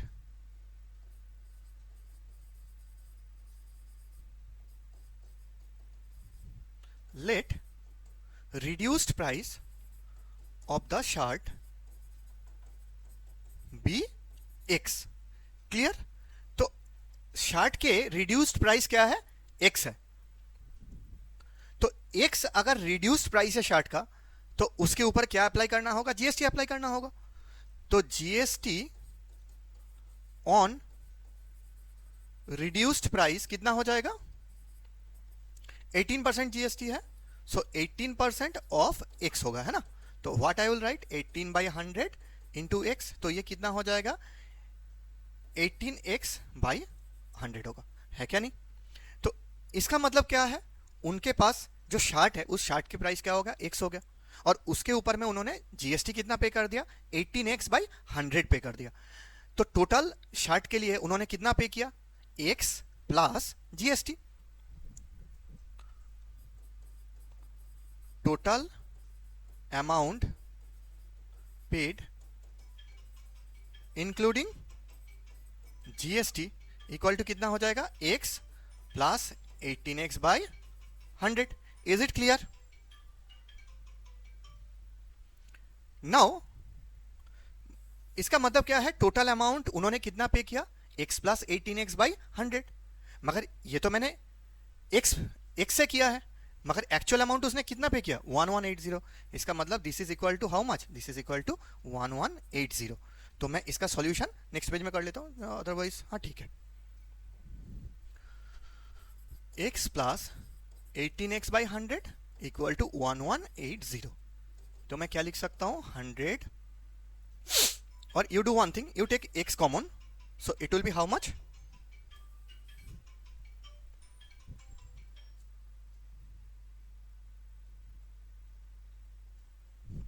so it will be how much, it will be x taken as common, so 1 plus 18/100 equal to 1180. So inside it is 100 plus 18/100 equals to 1180. So I can write x equal to, देखो ये कितना हो जाएगा, नीचे में ऊपर में 118 हो जाएगा, so 1180, और ऊपर में जो 118 होगा वो इस साइड में आएगा तो 118, और ये 100 ऊपर चला जाएगा तो ये 100 हो गया, तो यहाँ से काटेगा तो ये 10 होगा। सो x इक्वल टू कितना हो गया, 1000, and this is my answer. So reduced price of shirt equal to x, और x का वैल्यू कितना आया, it is 1000 rupees. Clear. So as the question is asking find the reduction needed, it is not asking the reduced price, it is asking amount of reduction. So I have to write amount to be reduced equal to reduced price कितना है, 1000 rupees है, और printed price कितना था, 1180 minus 1000, so it will be equal to 118. So amount to be reduced is 118. Clear. So going to the next question. Question number 9. Ahmed purchases an article for 10,620 which includes 10% rebate on the mark price and 18% GST on the remaining price. Find the mark price of the article. तो आपको पता ही है, जब भी आप कोई item purchase करते हो उसमें क्या रहता है, उसके ऊपर में मार्क प्राइस रहता है, और मार्क प्राइस के ऊपर में क्या आते हैं, कोई डिस्काउंट आएगा तो रिबेट या डिस्काउंट, वो डिस्काउंट उसी के ऊपर दिया जाएगा, और उसके बाद उनके ऊपर में जीएसटी अप्लाई होगा। तो यहाँ पे ये जो टोटल आइटम है, ये कौन सी आइटम है, 10,620, दिस इज टोटल अमाउंट, मतलब डिस्काउंट भी दे दिया गया, उसके ऊपर में जीएसटी भी अप्लाई कर दिया गया, और उसके बाद अहमद ने जितना पैसा पे किया that total amount is how much? That total amount is 10620. आपको फाइंड आउट करना है कि इसका मार्क्ड प्राइस क्या है, मतलब इनिशियल प्राइस क्या था। ठीक है, अभी तक हम लोग क्या फाइंड आउट कर रहे थे? जीएसटी फाइंड आउट कर रहे थे। मार्क प्राइस दे देता था, then you calculate the GST, you calculate the discount, but this time they give you the all the things already they have given, so you have to find out what is the mark price. तो बहुत आसान सा question है। First you write let the marked price be x. Now आपको पता ही है कि जैसे ही मार्क प्राइस आपको मिल गया, आप क्या करते हो? उसके ऊपर में रिबेट देते हो, रिबेट या डिस्काउंट देते हो। ये जो रिबेट वर्ड है ना, that is discount. So discount equal to how much? 10% of x, so it will be how much? 10x by 100 equals to x by 10. Now you have to apply, so this is discount. So after discount, cost price, you will subtract this discount from this mark price. So cost price will be how much? It will be x minus x by 10, and it turns out to be 9x by 10. Clear? 9x by 10. अच्छा, कैसे हुआ? This is 10 into x, so how much? 10x. 10x minus x is 9x by 10. Clear? So this is the cost price. Now you have to apply the GST on it. So GST equal to how much? It is 18%. 18% of 9x by 10. So it will be how much? 18 by 100 into 9x by 10. So this will be your GST. So here it is the cost price and this one is the GST. तो अहमद ने total कितना pay किया था? Cost price plus the GST. So total amount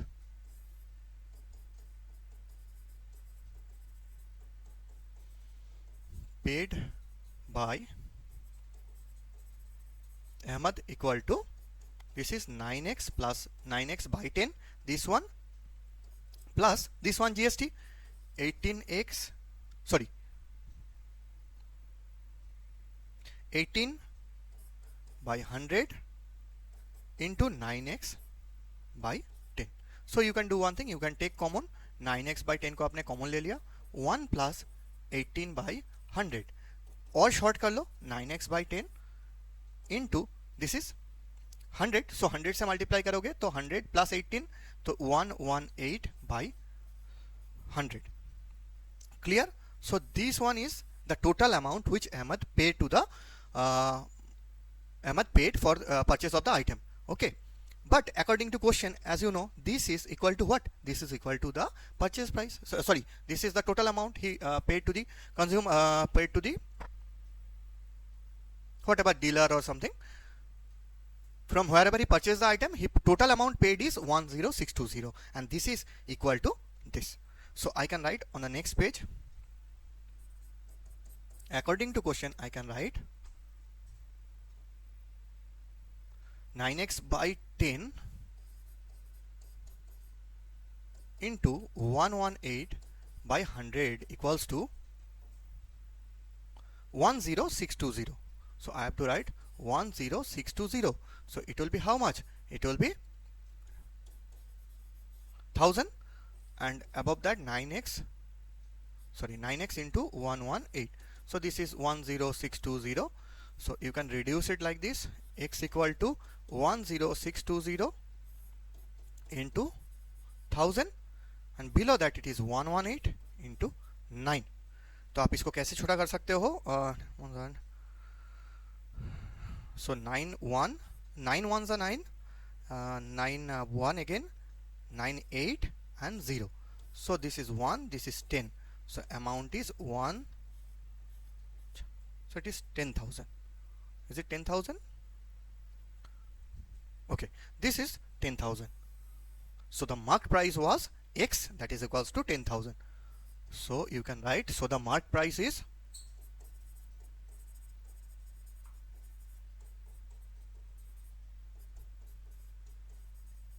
so this is your answer. As it is when asking find the mark price of the item. So the mark price of the item will be 10,000. Clear to you? Okay, going to the next question. Next and the last question.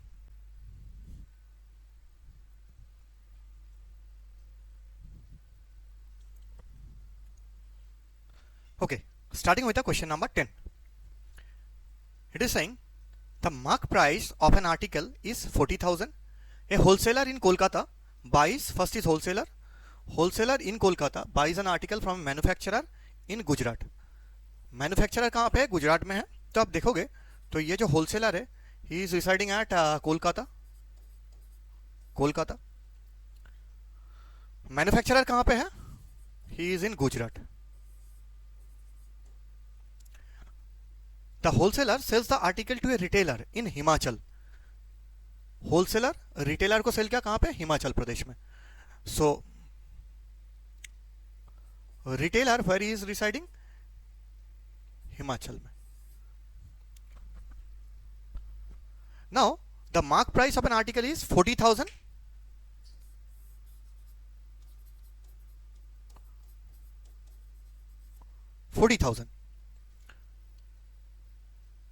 Eight a discount of 10% on the printed price. So यहां पे इसको कितना मिला था? 10% discount मिल गया था. ठीक है. Wholesaler sells the article to the retailer in Himachal at 5% above the printed price. तो ये जो प्रिंटेड प्राइस था होलसेलर ने क्या किया? इसके ऊपर में प्लस 5% बढ़ा दिया है ना. सो it is saying 5% above the printed price. आपको समझ में आ रहा है? सबसे पहले आपके पास होलसेलर है. होलसेलर कहां पे है? कोलकाता में है. तो ये डिफरेंट स्टेट का है. ठीक है. तो पहले ही तो इसमें हम आईजीएसटी कैलकुलेट करेंगे.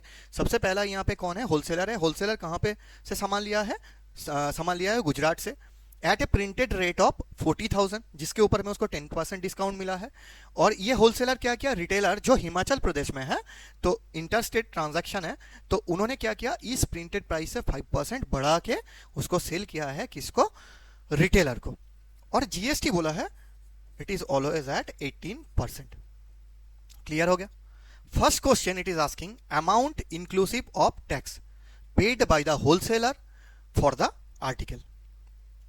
देखो सबसे पहला पॉइंट इस क्वेश्चन में, this is the last question, और इसलिए मैंने ये क्वेश्चन को चूज किया कि इसमें सारे स्टेट मतलब सारे टाइप के सवाल इसमें आ जाएगा, क्योंकि इसमें आईजीएसटी इंटर स्टेट ट्रांजैक्शन है. तो आईजीएसटी कैसे कैलकुलेट करते हैं वो भी हम इस क्वेश्चन में देख लेंगे. सबसे पहला बात है, अगर मैं लिखूं यहाँ पे फॉर होलसेलर, डब्ल्यू से मैं डिनोट कर रहा हूं, तो होलसेलर के लिए मैं देखूं तो यहाँ पे होलसेलर के लिए मार्क प्राइस क्या था? 40,000. डिस्काउंट इसको कितना मिला था? From manufacturer point of view, discount manufacturer ने होलसेलर को डिस्काउंट दिया था 10% ऑफ 40,000. तो ये कितना हो जाएगा? 4,000 इसको डिस्काउंट मिल गया. तो कॉस्ट प्राइस कितना हो गया? कॉस्ट प्राइस ऑफ आर्टिकल, किसके लिए कॉस्ट प्राइस में कैलकुलेट कर रहा हूं बताओ? Cost price for the wholesaler कितना हो जाएगा? 40,000 माइनस मेरे पास कितना रिबेट मिल गया? इसका 10% मिला है, so it is 4,000. So it turns out to be 36,000. तो 36,000 होलसेलर के लिए क्या हो गया? होलसेलर के लिए वो कॉस्ट प्राइस हो गया. मतलब जो मैन्युफैक्चरर है वो होलसेलर को कितने में सेल कर दिया? 36,000 में. तो इसके ऊपर में उसको क्या करना पड़ेगा? जीएसटी देना पड़ेगा. कौन जीएसटी देगा? होलसेलर देंगे. किसको देंगे? मैन्युफैक्चरर को देंगे. मगर ये कौन सी ट्रांजैक्शन है? It is a inter state transaction. तो मुझे क्या कैलकुलेट करना होगा? I have to calculate the IGST of the article. So IGST मैं अप्लाई करूंगा तो मैं लिखूंगा आईजीएसटी पेड बाय होलसेलर. किसको पे किया? To manufacturer. इक्वल टू कितना हो जाएगा? 18% है आईजीएसटी, तो 18% ऑफ 36,000 होगा क्या? नहीं बताओ. सो 18/100 इंटू 36,000 कितना हो गया? 0 10 64 6480 will be the IGST paid by the wholesaler to the manufacturer. So amount inclusive of tax paid by the wholesaler for the article. तो first question inclusive of tax, तो amount paid by the wholesaler कितना हो जाएगा? Amount paid by wholesaler including IGST will be how much?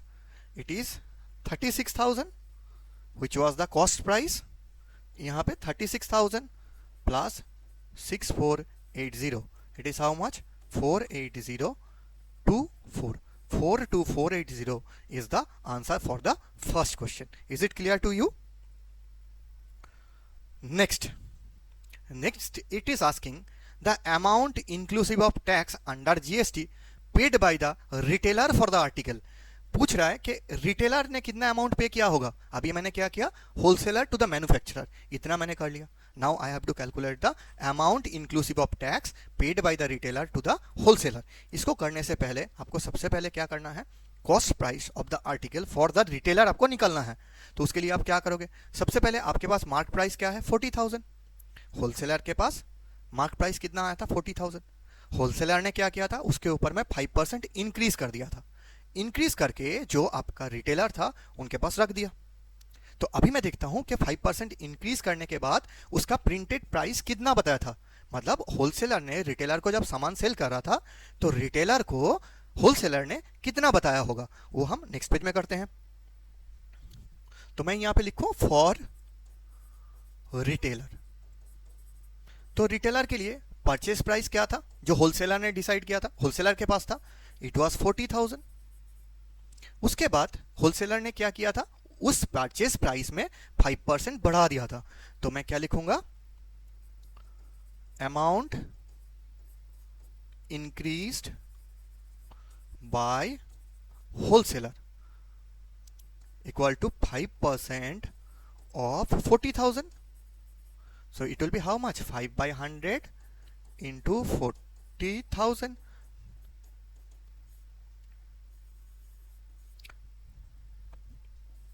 So it is 2,000 rupees.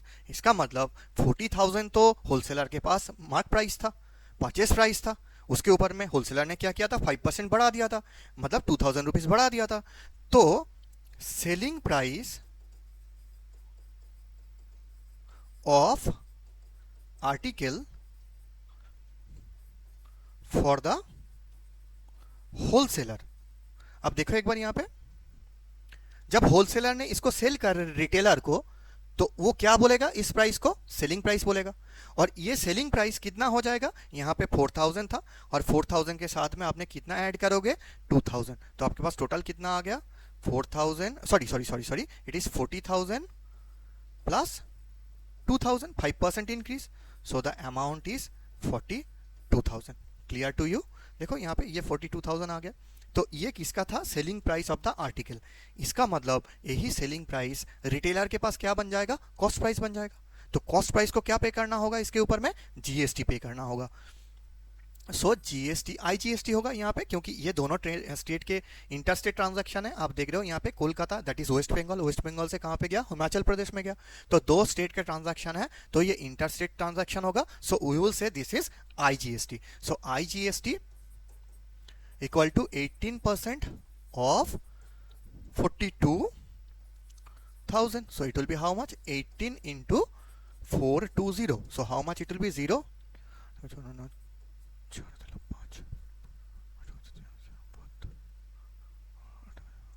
Oh, sorry. It will be how much?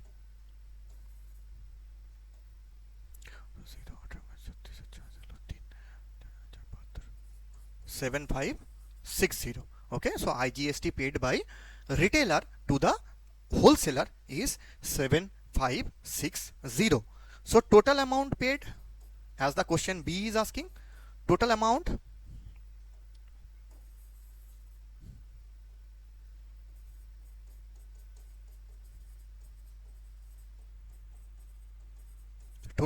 paid by retailer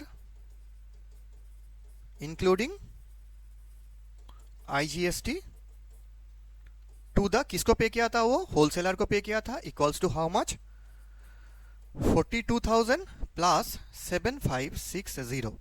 so how much it will be, 06594 49560. So this is the total amount paid by the retailer to the wholesaler. Is it clear to you? So this is the second portion.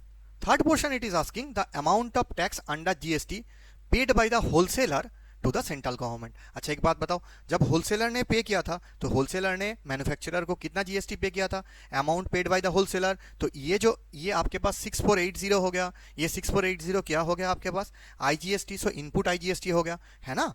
और आपने output IGST में कितना देखा था, output IGST में आपके पास आ गया 7560। तो मैं पार्ट बी के लिए लिख सकता हूं आउटपुट आईजीएसटी इक्वल टू 7560। आपके पास इनपुट आईजीएसटी कितना है,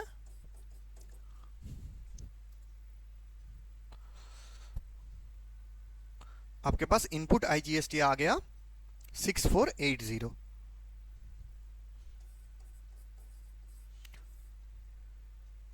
Zero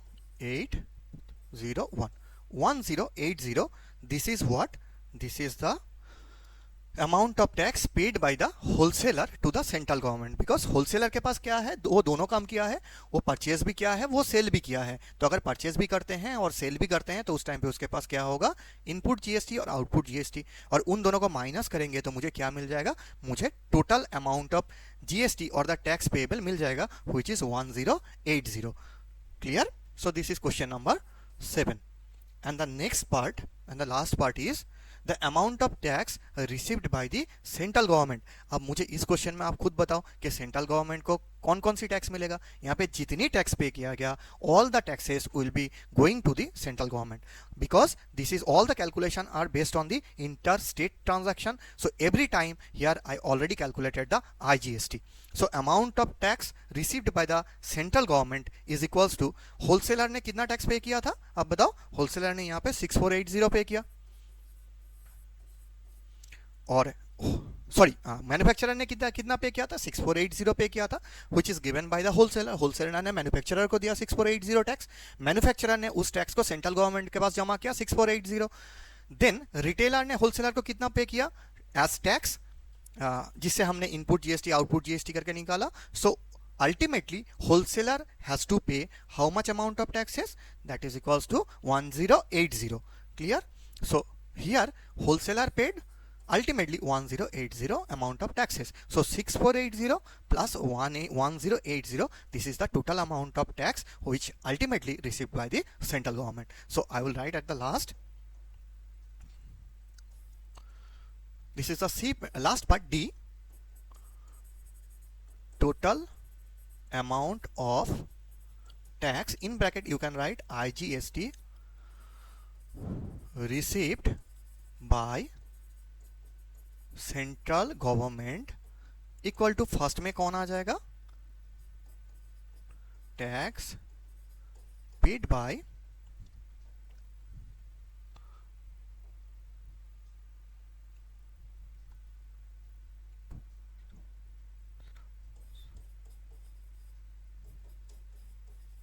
so this is tax paid by the manufacturer plus tax paid by wholesaler. Clear to you? So it is 0.7560. So this is the answer, last answer of the last portion of the question. Clear? Thank you. Lecture शुरू करने से पहले मैंने आपको कहा था कि मेरे ख्याल से सारे लोग इनको पहचानते होंगे। इन सर के नाम है सूरज तिवारी सर।